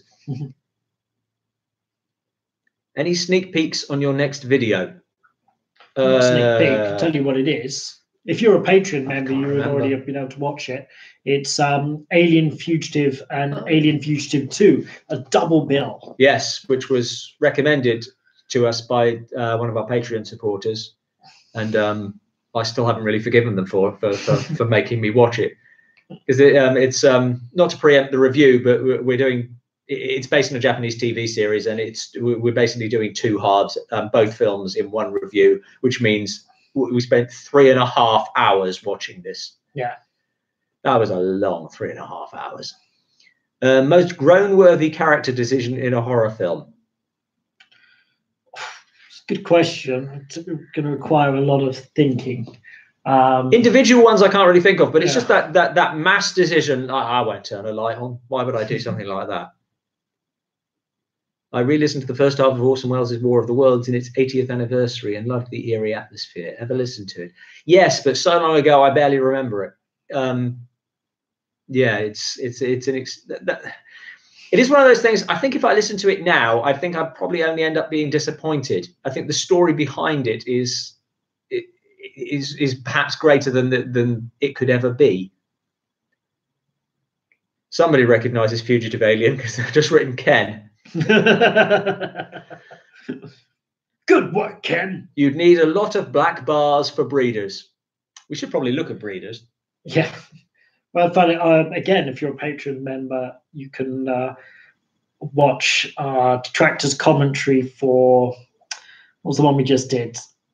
No, Cannibal. Oh, Kung Fu Cannibals, where I talk about the pain of doing black bars. But also, if you're a Patreon member, you get it without the black bars. Definitely worth it. Breeders has amazing makeup, overlong scenes of nudity, and stupid plot points. Sold. That does cover an awful lot of what we review. Great first half, great second half, too stagey. War of the Worlds, right. First half, great, second half. Sorry, I read that wrong. First half, great, second half, too stagey. No, what I'm reading. Have you seen Return to Oz? Yes, we were again talking about that. Do you think it's a horror film, at least for its likely audience? I think, yeah, I think that's a reasonable thing to say. It's like an entry-level horror film because it's presumably targeted. People would have certainly been taking kids to see it, and I remember being quite scared by it. By the Wheelers, I remember being scared, and the woman who takes her heads off. Do you have a cut-off date for the films you review? I don't see too much. Yeah, kind of a sort of unofficial one of 1990. We've occasionally trespassed beyond it, but usually for very specific reasons. We generally don't go post 1990. But generally, I think it's yeah. Like to us, the sweet spot for me is 1950 to 1979. Is the sweet spot, and then you get tails off the ends of those. Most vile horror film you've ever watched? Vile is an interesting word. See, I'm just so tempted to say Peter Jackson's King Kong remake. Serbian film. I probably couldn't watch a Serbian film. Ever reviewed any asylum movies? No. Have you seen any of the non-horror films with What are you doing? Just Have you seen any of the non-horror films with Karloff and Lugosi, and do you think they would have done well outside of the genre if given more chances? Quite possibly. I haven't seen a lot of non-horror films with Karloff, with Lugosi, actually. With either of them now, I come to think about it. You don't tend to see them in the same way. I think Lugosi would have been really interesting to see in more non-horror roles because, if I'm honest, I think he'd have kind of given it more because he really wanted to move away from it. I think Karloff he came to fame a little bit older, to success, and he was more willing to just go with it and embrace it. So, but I'd still like to see him in other stuff. I haven't really. If you guys did a horror film, what would it be? Zombie, slasher, vampire, werewolf.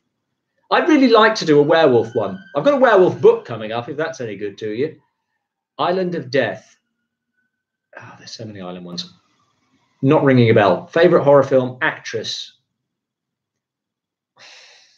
Can I have Faye Ray for doing King Kong, House of Wax? Mystery of the Wax Museum? Oh, I don't know. Jakarta, definitely Mean-Spirited and Tasteless is a Serbian film.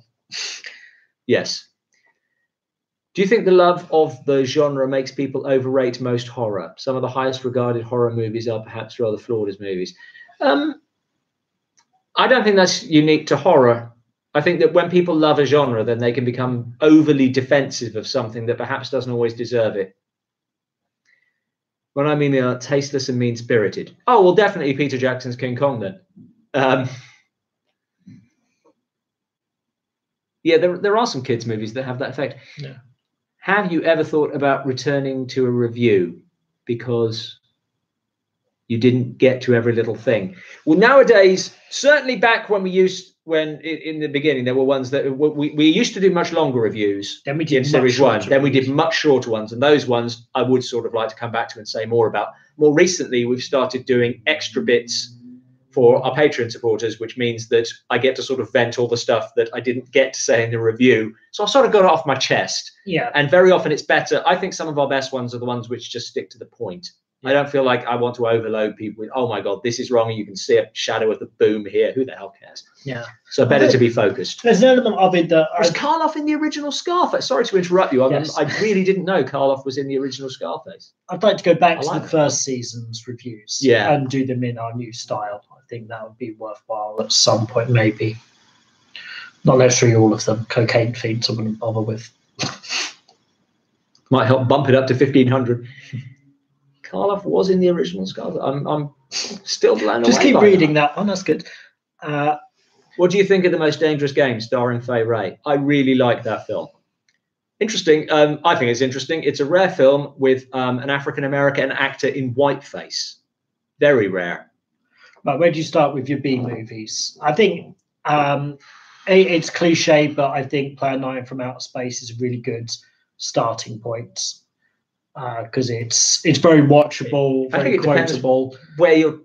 Do you want to watch bad ones, or do you want to? What do you want from it? Yeah, I assume you want to watch. Do you want to watch the so bad they're good ones? Okay. Then you want like a monstery one. So what's a good one like that? I suppose you've got to see the Giant Claw. Yeah, Giant Claw. There you go. Everybody should see the Giant Claw just to see that somebody made this film and thought it would be serious. Yeah. And all the poor actors who were reacting to something with no idea what it was going to eventually look like and what they put in. How come we never review good films? We do. Check out our specials. We've done the Hammer Frankenstein series, the Universal Frankenstein series, Universal Mummy, The Thing, Gremlins, Fritz Lang's M, the horror films of Kaneto Shindo, Johnny Barber, and Kira Neko. What else have we done? That's most of them. Have you mentioned Godzilla? Yeah. Yeah. So we have to, and they take a lot longer to do because we want to actually do them well, whereas these are just our reviews are just sort of little comic things. Yeah. So, and we will sort of continue that trend and trying to get those out. Do you have any thoughts on Venom? I spoke to someone who was a big comic book fan, and he said he was very disappointed by it, but that may be because he obviously had expectations of what Venom was going to be like from the comic books. So I'm not really a big comic book movie fan, so I can't really comment. Lots of stuff about the Giant Claw. Yeah. Well, what's a classic B movie? A good one, you mean? A good one. Does Them count? Technically, Them isn't a B movie because it's an A picture, but it's a film about giant ants. So I think that's reasonable. You can probably get away with mentioning that. And I think I think Them's a film that proves you can take something like a giant insect movie and make a genuinely good film. Carnival of Souls is very good. Yes, that's a B movie that's worth watching. It's very inventive. The White Buffalo is a good Western monster movie. I don't know that one. I don't know why I sound surprised. There's an awful lot I don't know. One more question. For my senior thesis at college, I'm writing a biopic screenplay about Christopher Lee and Peter Cushing. I think we've spoken online about this on Twitter. What advice do you have about how I should proceed? I think that with all biopics, a really good thing to do is to find one or two discrete periods of time rather than trying to cover the whole of their relationship if you're talking about two people. So there's a very good biopic. I think Neil Brand was associated, not a biopic, a play, I think it was originally, maybe a radio play, about Laurel and Hardy. And it really focused on really the last month of Oliver Hardy's life. And you don't have to choose that. You don't have to go with death. But I would go with some specific period that you can use to like encapsulate their relationship, that friendship. So I think all biopics need to focus in on something. Watched a double bill of Attack of the Giant Leeches and Blue Velvet at the Scala back in the day. I bet that was good. There's another B movie I think you should watch is The Undead, the Roger Corman one. Also, Attack of the Crab Monsters. Any Corman films written by Charles B. Griffith, I think, are worth a look. I think they're not good, but they're funny bad. And more importantly, they know they're funny bad, or they know they're funny. Our old Rube has just joined us on Patreon, so thank you very much. Thank you.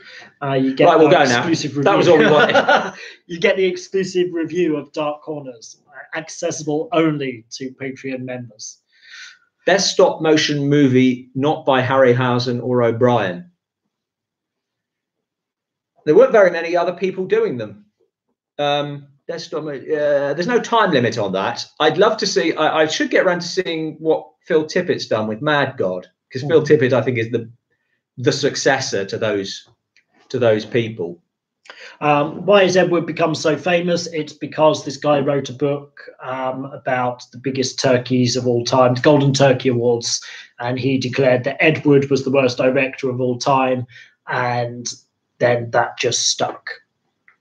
So that's basically how he became well known. There's someone dubbed him the worst and now we know him as the worst. He's not. His films are bad, but they're by far not the worst. Get well soon, Dan. See you later. You may have already gone. Do you have any interest in any particular still lost films that aren't obvious? The one I would most like to see is F.W. Murnau's Four Devils. I'd also love to see Thunder, the last silent film that Lon Chaney made. I think they're less obvious ones. I've not seen the movie Pumpkinhead. Good night, Connor. No, neither have I. Razorback. I watched Razorback at the Cinema Museum last year, presented by the celluloid sorceress Nikki, who's a great purveyor of classic trash films, and loved it. I just think Plan 9. It was in that same context of Ed Wood being the worst director, and this one of the Ed Wood films, Plan 9 kind of encapsulates it the most because of the story about him having Bela Lugosi and Bela Lugosi dying and it being replaced with a chiropractor with a sheet in front of his face. And I think it's all of these background stories about the film, that they all had to get baptized to get it made, that it's so blatantly hubcaps on fire as the flying saucers, that I think all of that, those behind the scenes stories, helps sell the legend of the film. I'd just like to put, Roop really appreciated your Star Wars one. Oh, thank you. Nobody watches that really particular. I think it's that video he's talking about. On Star Wars background, which one? I wrote 2 of them, and you wrote 1 of them. Huh. So he could be talking about your one, in fairness. I'm assuming clearly did the homework on Star Wars background. I'm assuming that's the 40 things, yeah. Right. Then, Roop, you're going to love my next Star Wars one. Celebrating 20 years of the Phantom Menace. Dandy Dotty says that Them is actually the first giant insect movie, which is interesting to me. I didn't know that. I just think it's the best. We've not considered Maniac Cop films, so I certainly wouldn't rule it out. Somebody else liked Razorback. One of the main reasons I like Razorback, and this is just me, is that the old guy in that is Bill Kerr. Now, I know Bill Kerr, and I'm sure some of you must. It was Hancock's foil in Hancock's Half Hour. So if you're British, maybe that means something to you. And every now and then, I could just, he was the dumb character in a sitcom for people who have no idea what I'm talking about. And to see him 50 years later, still working, still doing films, and still very good, I loved. I think there's a chance we might review Masters of the Universe at some point. I think we've done a few canon ones. I think that's on the card. Do we enjoy other YouTube movie channels like Red Letter Media? I'm a very big fan of Red Letter Media. Maybe if they knew we existed, they might invite us on their show.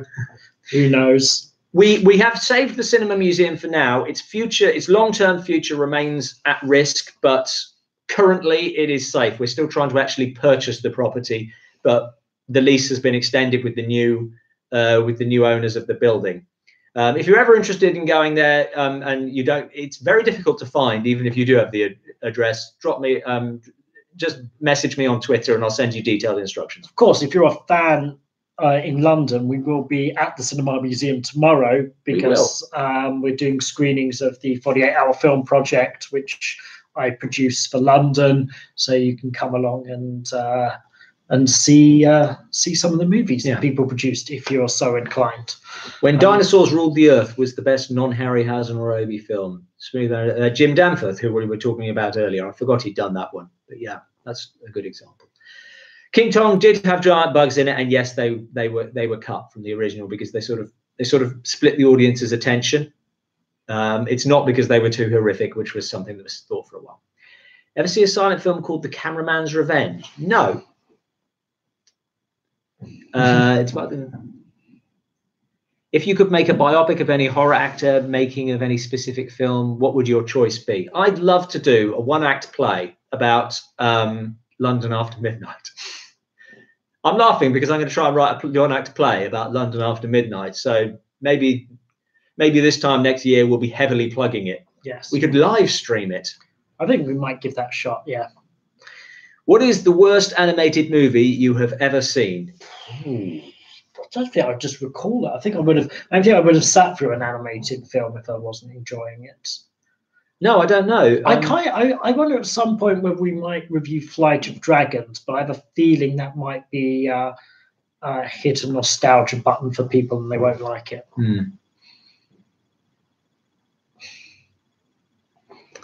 What about requesting Lamberto Bava's Graveyard Disturbance? How popular were those 50s B movies back in their time? Would the general public know about them, or only teens going to drive-ins?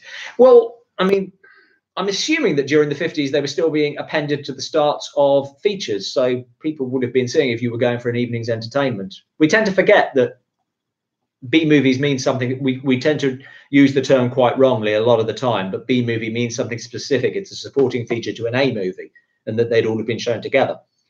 So I think people would have been familiar with them. I don't really know enough about the social history of it to say how popular they were. What movie did you walk on? Did you walk out on? Well, oh right, walk out. I don't tend to do that. The only time I can remember walking out of a movie was Perfume, Story of a Murderer, because I was feeling incredibly sick. Not because of the movie. I was just badly hungover. And I was going to throw up. Someone once described Ed Wood's script as a ransom note created with random words taken out of a Korean tech manual. Really? He was. There's excellent biography, Nightmare of Ecstasy, by Rudolph Gray on Ed Wood, it's just basically interviews that he did with people who knew Ed Wood, and they tell stories about him that all contradict each other. And you get a sense of, like, Ed Wood was such a prolific writer. He wrote a lot of screenplays that he didn't get credit for, wrote a lot of books. So I don't doubt that the speed in which he wrote them meant that they weren't well written. We wouldn't review Ralph Bakshi's Lord of the Rings because I love it. I think it's a really good film. I much prefer it to Peter Jackson's Lord of the Rings, but I don't mind saying it. Can you review Burial Grounds Nights of Terror? Look into it for sure.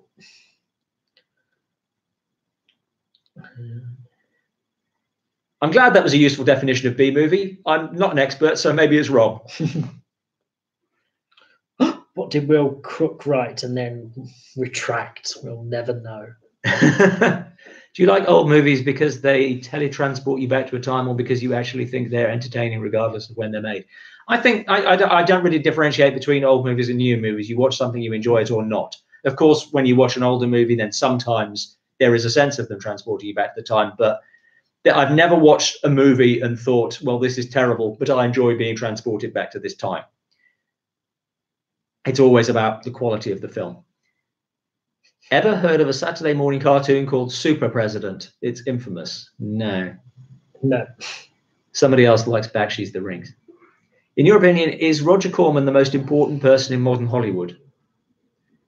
I don't know what you mean by, it's hard to say what you mean by important. I think he's the most, he's probably, I don't know if he's much of a Hollywood person, really. Yeah. I think he's the most interesting, maybe. The most remarkable career. There's that, because obviously, as we know, that a lot of people got their starts with him. But I think that these people were probably motivated enough that they would have broken through regardless of Corman. Oh, I don't know about that. What are your thoughts on the merchandise that gets made for older movie monsters? I think some of them are really high quality. I'm not a big collector of merchandise, but some of them, someone gave me some ones for some toys, maquettes of Silent Screams, I think they were called, and how little they looked like the characters from the movies was pointless. It just seemed ridiculous to me. Is there a film we want to do and located a copy of? Yes, the Batgirl one. Oh, okay. I can't remember what it's called, but we want to find that one. If anyone knows where you can get it. I can't even remember what it's called. Something to do with Batgirl. I think it's a Spanish one. It was the guys from Mars. What was that one? Invasion of Mars or something. The guys come down to find women. What was that one called? Not Devil Girl from Mars. No, it was. Mars Needs Women. Yes, that was one that we struggled to find. We couldn't find a copy. I wrote the review way before Yeah, we actually found it because we had like a dodgy copy that just yeah. wasn't very good. But then I think it somebody had sent subtitles. Yeah, somebody sent me a copy, which meant we were able to put that one out. Yeah. Inspiring the first wave of modern film directors and giving them work like Scorsese and Lucas. I don't think he ever gave George Lucas work. Scorsese certainly, although only one film, of course. But yeah, I mean, there was that turnaround in Hollywood that when the big directors started making big budget versions of what Corman had been doing for decades, and it killed his career. Well, it didn't kill his career. Nothing could kill his career, but it changed what he had to do. It meant that he had to go into TV movies, straight to video movies. He stopped being able to get films released in cinemas, which was a shame for him, certainly. Cool. Have a good weekend. I told you so. There's an A-list for actors. Is there a B-list? I suppose. I think the A-list is kind of... Yeah, Corey Feldman is B-list.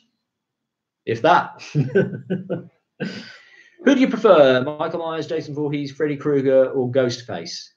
Right, I think Ghostface is a different category, so I'm crossing him out. You'd have to like pick on individual films. I prefer Michael Myers, but all of these get watered down. That's it. Michael Myers in the first one. Yeah. And same with Freddy Krueger in the first one. And Jason Voorhees, again, becomes more cartoonish, but maybe once he gets his hockey mask in part 3. The Mexican Batgirl. Yeah, that sounds like the one. If you can find that's it. The Wild World of Batwoman. That's it. Yeah. That's exactly the one that we haven't been able to find and would love to find. What do you think of John Carpenter? He's made some good films, and I don't think Ghost of Mars is one of them, but he's made some great films, of course. Very good director and musician.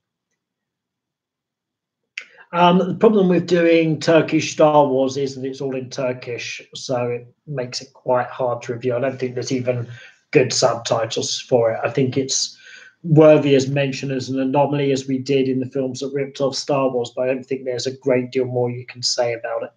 Burial Grounds Nights of Terror, which is one that was recommended that we might have to come to. It has a scene where a zombie kid, played by a 30-year-old, biting his mother's breast off. So may require some black bars, but yeah, we'll definitely have a look at that. Have you heard of an infamous film called Rat Think a Boo Boo, where the genre changed many times during production? Sorry, I'm slightly short-sighted. Well, originally a crime film and then a superhero comedy. Wow. No, I've not come across that. That sounds bizarre. We've done a couple of films where there have been massive changes partway through, things like The Mesa of Lost Women and Monster Go-Go. Maybe it's something about adding something on the end of your film. They're never good. Nothing really survives that, I don't think. Favorite horror comedy? Yeah, Shaun of the Dead does well. I would say probably Young Frankenstein. I love Young Frankenstein. I like Corman's The Raven, as long as we're talking about Corman, his version of The Raven with Vincent Price, Boris Karloff, and Peter Lorre, and one of the worst performances that Jack Nicholson ever gave. He's so wooden in that film.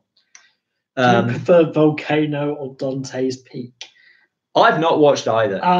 If I had to pick a genre, I don't get on with disaster movies. I think Volcano is the campier of the two, so I'd probably go with that one. I don't think The Manster is a spoof. No. How about all those Mexican films starring El Santo? We keep saying we must do a Santo film. We will do a Santo film. Because the closest we came is Night of the Bloody Apes, and that got... I mean, it's up, but you have to sign in. You have to be of a certain age to watch it. I think it's our only review which is age restricted. I thought Google Girls picked up an age restriction. No, it's picked up a not suitable for advertising. Somebody else voting for Rat Think a Boo Boo. Oh no, you're right. It is age restricted now. It wasn't initially. Sorry. It's still getting decent views despite that. Yeah. My favourite Corman comedy is Bucket of Blood. I've not seen Bucket of Blood. I would like to. I think he has a really good eye for comedy, does Corman, as you would expect. My God, we've been doing this longer than I thought. Just caught us out of the time. Your efforts in Dark Corners is worthy of a master's degree. Then he offers from an institution of higher learning.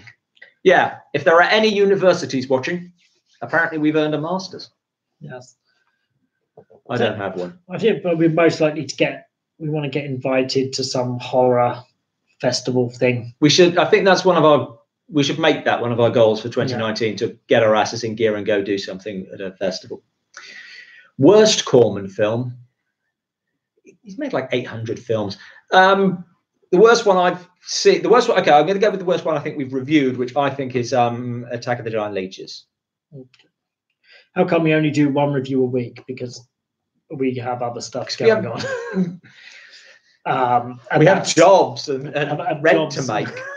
So food to buy, and we really don't get very much money for doing these reviews. So yeah, we try, and then we also want to put a focus into doing bigger specials. So occasionally you will get 2 videos a week, or come December you'll get a video every day.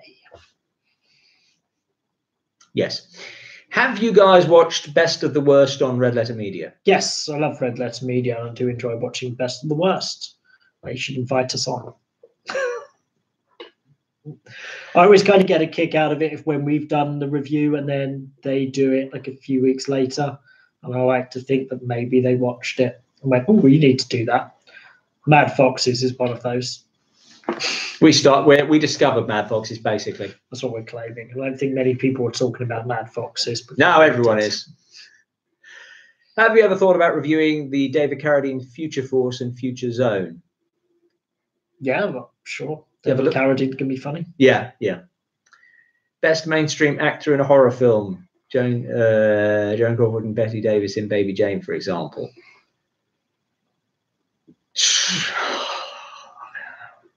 I hate these questions.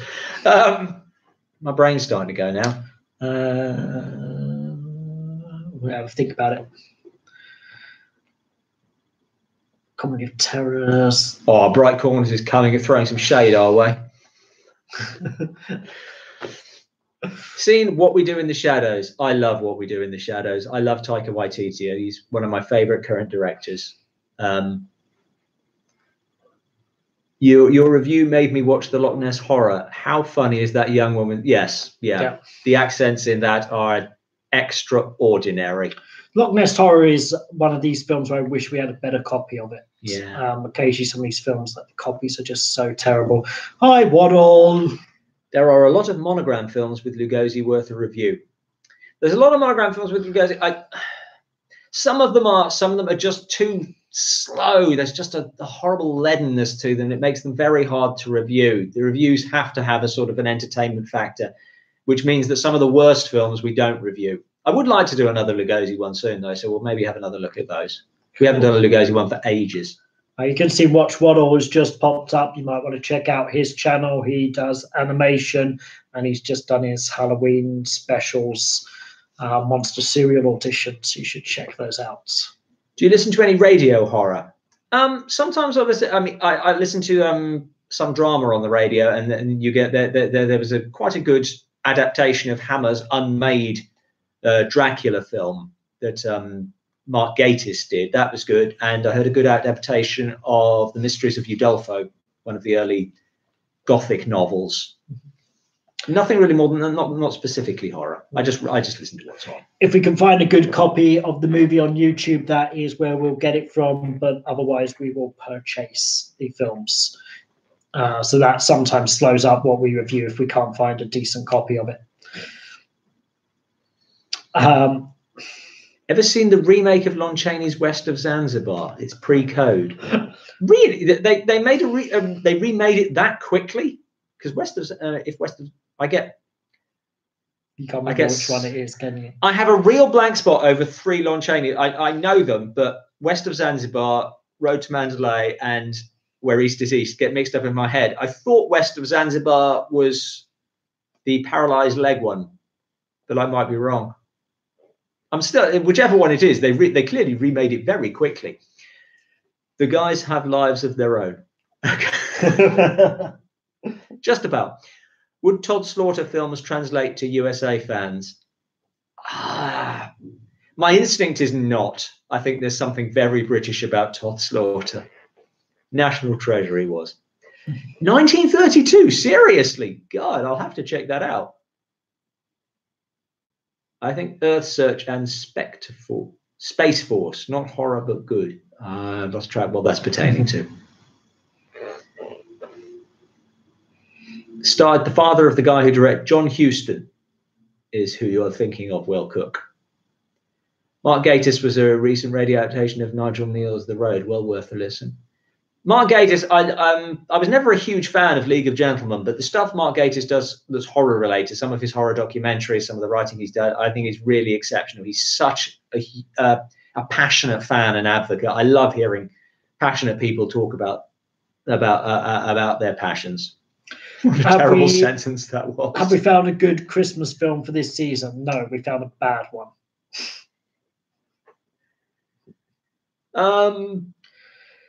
If you could live in any decade, what would it be and why? Well, this one seems fine.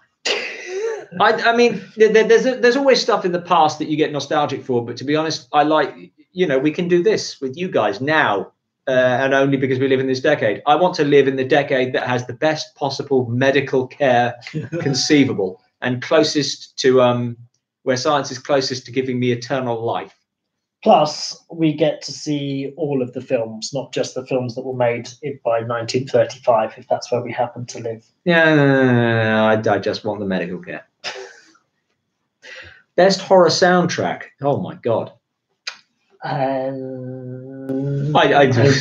fall back on Bride of Frankenstein again. I would defer to Ben Simpson. He will let you know about that. If you go find his channel, he's got a lot of horror soundtracks. I am a fan of Mark Kermode's work. I like his radio show, and I liked the what was it called, Secrets of Cinema series that he did with Kim Newman, and which there's going to be a Christmas special for that if you're interested, about Christmas films, secrets of Christmas films. Are you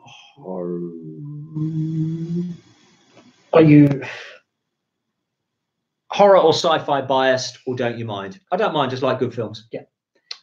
Are you guys ever going to visit us here in the US? I was in New York about a week ago. Did you not visit? I did not visit Wisconsin. What a fucker.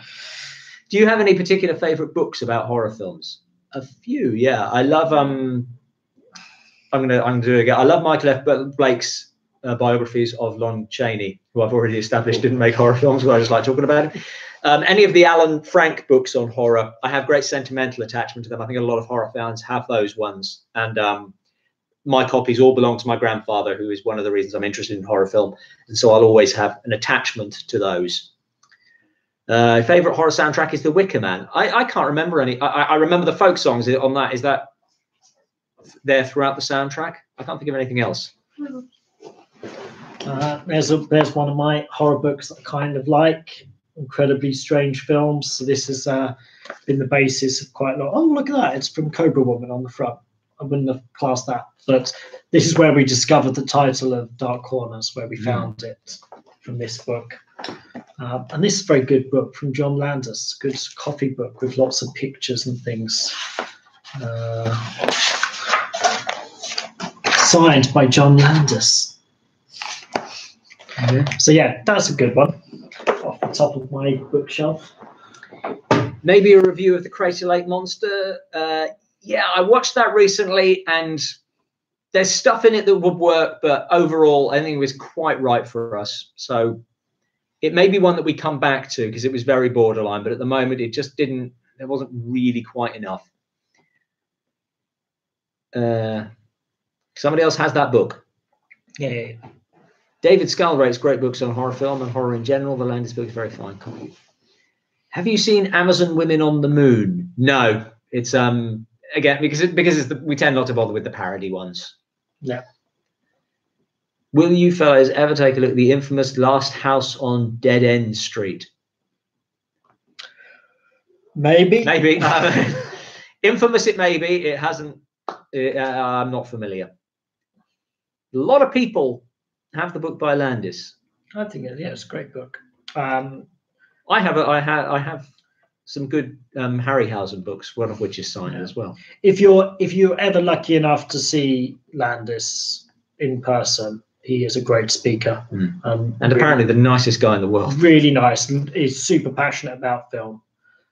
I saw 2001: A Space Odyssey with him in the audience, and he got very excited when they played the overture because we were getting the overture. He let us all know. Imagine a silent movie will never be on the show. We'll never do a review of a silent movie as a Dark Corners review of a bad film review, because our humor kind of relies on the call and response of me saying something and them saying something. But Dark Corners Classics, we have talked about silent movies quite extensively. And we will be again. There's one of our next specials will be about the horror films of F.W. Murnau. So for proper film, for reviews of good films, there will definitely be silent stuff, but we'll probably never do a bad one. Why did I think you were in Wisconsin, Dan? That's strange. Must be somebody else. It seems like we've got quite a lot of people who watch our channel from Wisconsin. Planning to see the new Suspiria. I don't know. I have sort of a blanket policy on remakes, which maybe I should alter.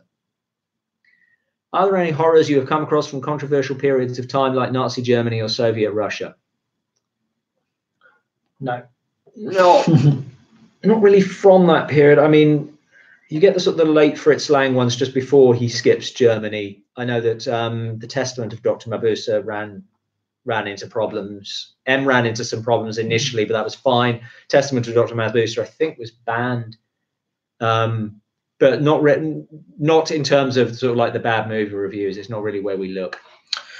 We've talked about doing a live stream, live watching a movie with Patreon members, but doing an actual live riff, we're not sure that we're funny enough to do it off the cuff.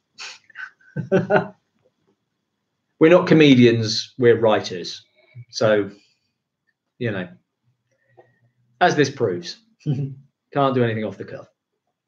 Some pretty good science fiction movies from USSR. There are one of the one that I've wanted to watch for years and I missed it. I think at the BFI or somewhere it was being, or maybe the Barbican somewhere was being shown. Is Aelita, Princess of Mars, Queen of Mars, which is a silent Russian film I would love to see. But it's one I'd like to see on the big screen. I don't really want to buy it. Yes, we're doing an Ed Gein special soon, so our Wisconsin fan base will love that. Which movie is worse, Manos or Plan 9? It's Manos. Manos is worse. Plan 9 is funny. Yeah.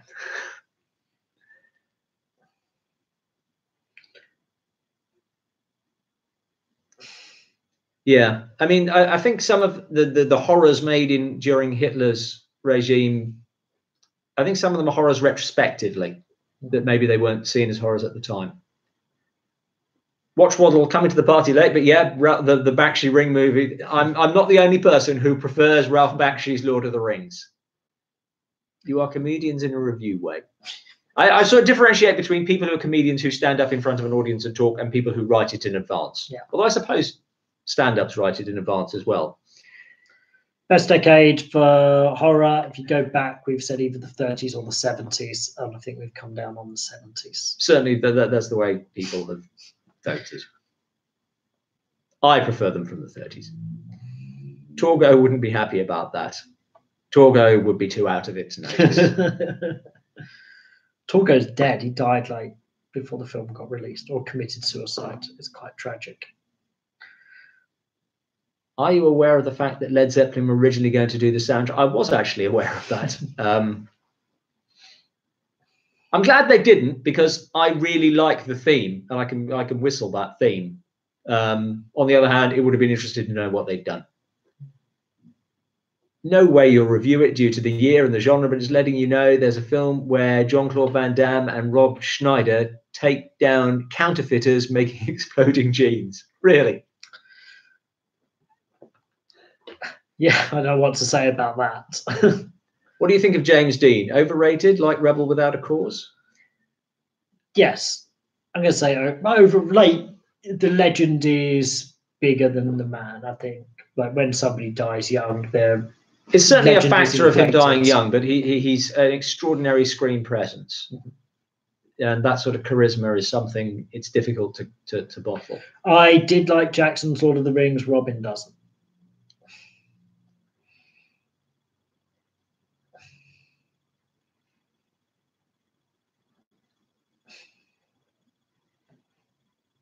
Just reading lots. Yes, I know the Beatles were going to do a version of Lord of the Rings. That was fortunate. Yeah, that. Although, was a near miss. but it's kind of one of those things. Go, what a great oddity that would have been to exist. Yeah. And wouldn't have prevented anything else from getting redone in the future. What's your favourite Steven Seagal film and why? I can't even.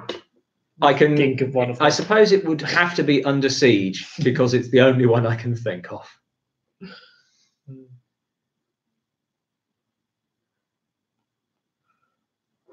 With John Lennon as Gollum.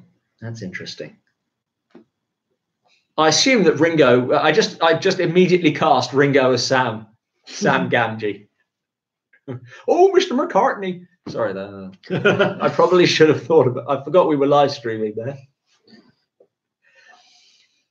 I know this is not a question, but do you own any DVDs put out by Elstree Hill? Yeah, and if they're the company I think of, I think they do a terrible job of silent films. Yes, I've got. I think a copy of Cocaine Themes was Elstree Hill, and that was really bad. Things. Okay. Darius here. I'm from Canada, and we have our own hat to throw into the worst movie ever ring. Things from 1989 went direct to video. Oh, we'll have to look at that. Never heard of it. Planet of Prehistoric Women. Yeah. We've done that, haven't we? No. What have we done?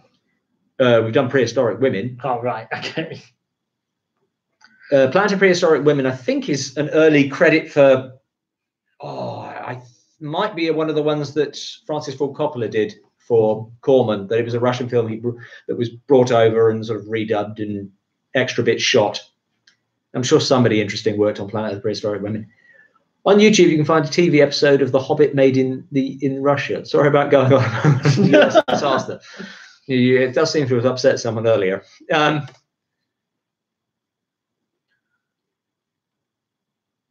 Why is 2001 so famous? I thought it was weird, crap, and long. Yeah, I'm not with you. I don't think it's crap. I don't enjoy 2001. I can see how it's a superbly well-made film, but I just don't enjoy it. I just find it a bit dull. So I can't really tell you. I think I like the bits with Hal.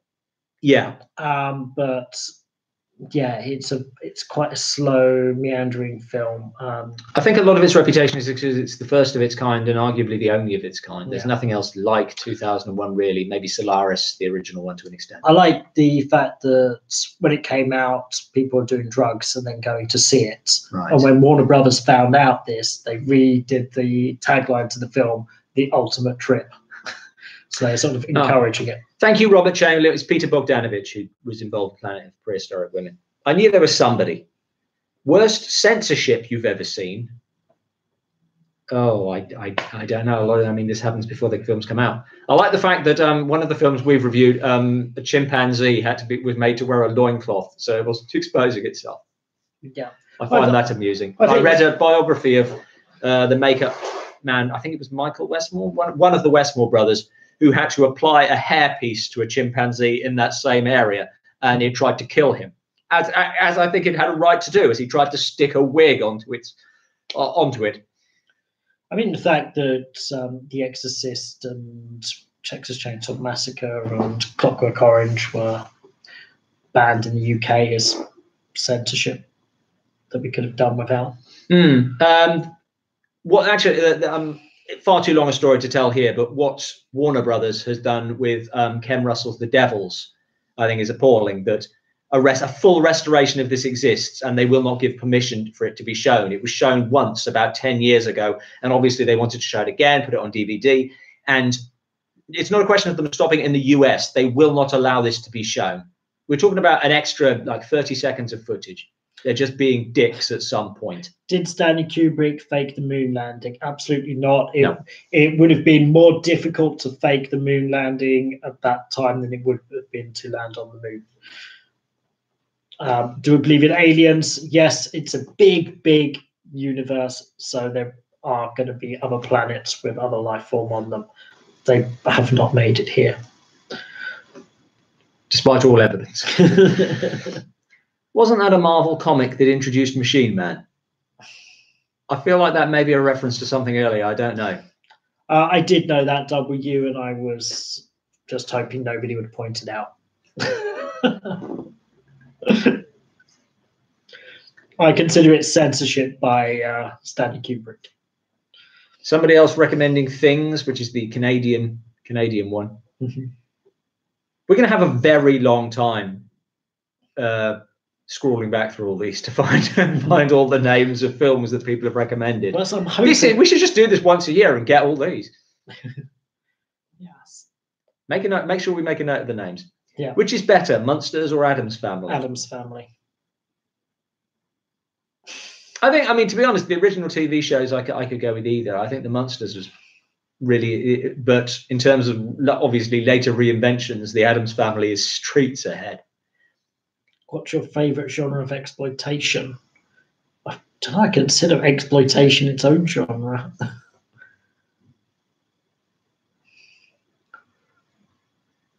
I didn't know W lived in Ireland. Yeah, you learn about people. Yeah. 2001 reference. Machine Man was a backup feature in the comic book, in the comic adaptation. Oh right, okay. No idea. Zombies, for example. Oh, that's the genre of exploitation. I don't know. Yeah. Yeah. Okay, we're back with Machine Man again. I don't have any comments on Machine Man because I don't know anything about it. Sorry.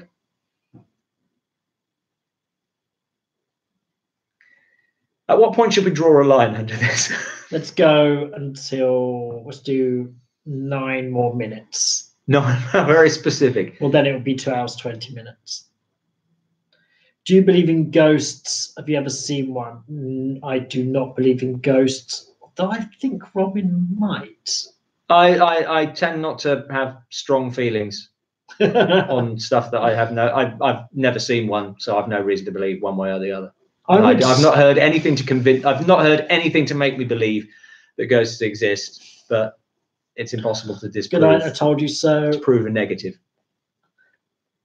What's the topic, Governor? Oh right, sorry, missed the comma out. There is no topic. It's just a ramble. Ask us whatever questions you like. Yeah. What shark movie? What's the worst shark movie you've ever seen? I'm going to stick with Jaws 3D. We haven't done. I don't really watch many shark movies. We've not done enough shark movie reviews because of your absolute distaste for shark movies.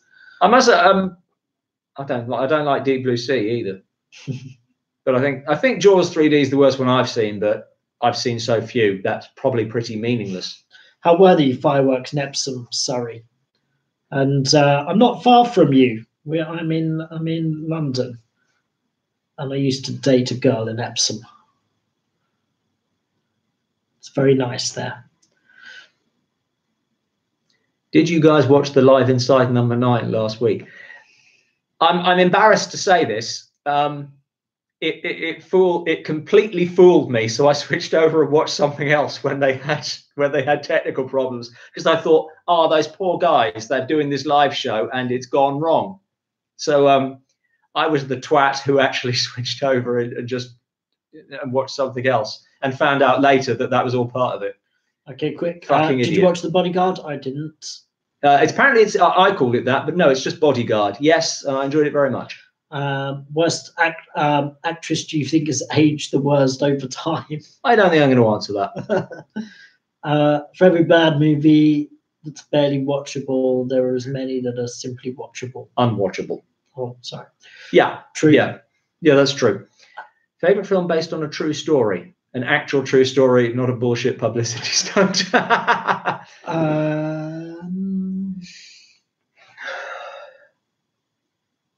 mean, Lawrence of Arabia is very good. Oh yeah, some good biopics. I like Amadeus. Yeah. I like Ed Wood's very good. Yeah. I'm sure there's lots of others I just can't think of. It's very hard to. I don't know. Being put. Obviously, we're inviting it, but sometimes when you ask for your favorite of this, favorite of that, then there's just like a headlights in the eyes moment of, oh god, I don't know the names of any films whatsoever. Do you know, every time you move away, the light hits me, so I change color completely. Oh, it's the bright ones. Unofficial Jaws 4, aka Cruel Jaws, is the one you want. It stole music from Star Wars. I actually kind of like 1957. Yeah, I like 1957's The Undead. I think it's tremendous fun. It's my favorite Corman film that we've reviewed. The Black Hole, was that Star Wars, Disney Star Wars ripoff? It didn't look that great to me when I flicked through it.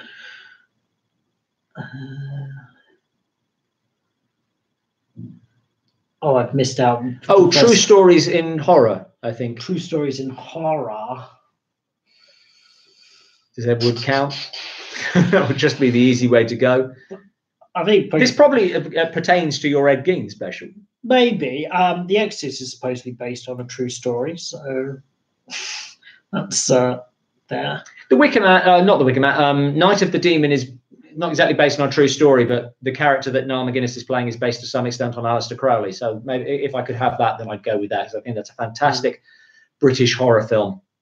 And a director we don't hear enough about in Jacques Tourneur. His father was also very talented. So I did watch Black Hole when I was doing the films that ripped off Star Wars special. It looked very generic and has not sort of resonated with me afterwards. Deranged, as will be in part of the Ed Gein special, is, as long as I'm getting this right one, because there's a few Ed Gein biopics, it's kind of a weird tongue-in-cheek, like dark comedy. It's got some interesting stuff in it. What do you think Ed Wood should have done to be famous in his time? Made better films. Been better. What animal in films scared you the most? I can't think of anything specific.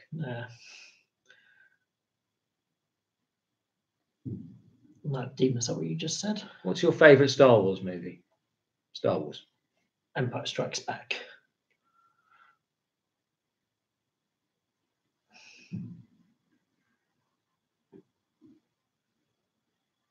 How often will these live streams be taking place? To be honest, we try to do them when we film, because I have to come into London to do it and to do them. And you know what, this is a complex answer to a simple question. When we film, which is kind of random, to be honest. It should be. We usually film about once every 6 weeks-ish is what we target to do. But then, depending on the time in which we're filming, it might not be a good time, or we might not have time to live stream, because we're aware that a lot of people who watch our channel are in the US. So if we live stream too early on in the day, then nobody will watch it. Yeah. M and Gods and Monsters are both interesting answers to that true story question. Obviously, it's not based on a true story, but it's based on a person to some degree. And Gods and Monsters, I think, is a fabulous film. I think Brendan Fraser's very good in that. And if anyone's been watching Trust, about the Getty kidnap, it's great to see him back on screens, because I know he took a break from acting because he was just sick of playing the same character, and he is fantastic in that. To the extent that it's him and Donald Sutherland, and everybody, when they're not on screen, you just wish they were. Anyway. The Others were scary. Yes, I agree. The Others were scary. Yeah, I thought it earned its twist at the end. Yeah. Jaws was inspired by the 1916 Jersey Shore shark attacks, but not based on. I didn't know that. True. You clearly did. I'm reading the Jaws novel at the moment, and the whole subplot with Brody's wife and Hooper, that's been wisely cut from the film, is a big deal. I want to know about the shark, and I want to know about Brody's wife trying to bang Hooper. It's really odd. Opinions on The Phantom Creeps, which is a Bela Lugosi film, if I recall correctly, and I do think I've seen it, but it didn't make any great impression on me.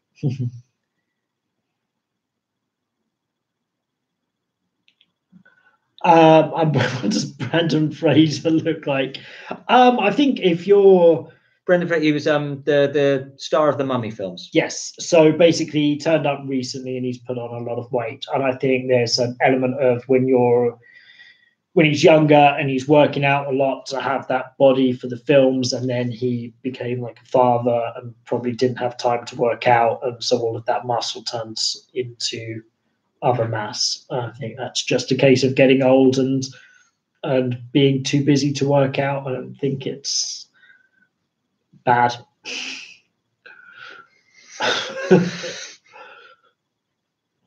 Do you think Dick Miller should have been given more lead roles after A Bucket of Blood? No. I wonder how many. He must hold some sort. I wonder if he was in more Corman films than anyone else, because he's in an awful lot. But we're just never getting given good roles for the most part. Yeah. I think he probably should. It would have been. I don't know if he should have been. It would have been nice to see him in more lead roles to see what he can do, because he's so often just background. And he's just the one you recognize. You go, hey, it's that guy who was in Gremlins. What are they talking about? Okay, that's probably not relevant. Right, last question, if there's one, and then we're going to head off. The Phantom. Oh, it's a serial with Bela Lugosi. Yeah, I remember. The Dick Miller documentary is great. Okay, I wouldn't mind seeing that, because I think it must be a reasonably. I think that people who were just sort of like making a living through B movies, they must have a reasonably interesting story to tell. Horror anthology movie. Oh, I'm not good at these. I don't watch many horror anthologies. I don't tend to like anthology films, and I've got no good reason not to. But I like when I go to see a film, I want to just see that film, I suppose.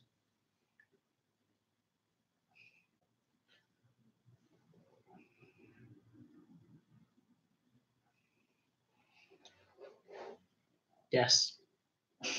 200 persons. Okay. Everyone's thanking us, so maybe, yes, maybe that's it. We were sort of waiting for something that would be like a definitive question to end on, but maybe that's not. So yes, we're going to head off.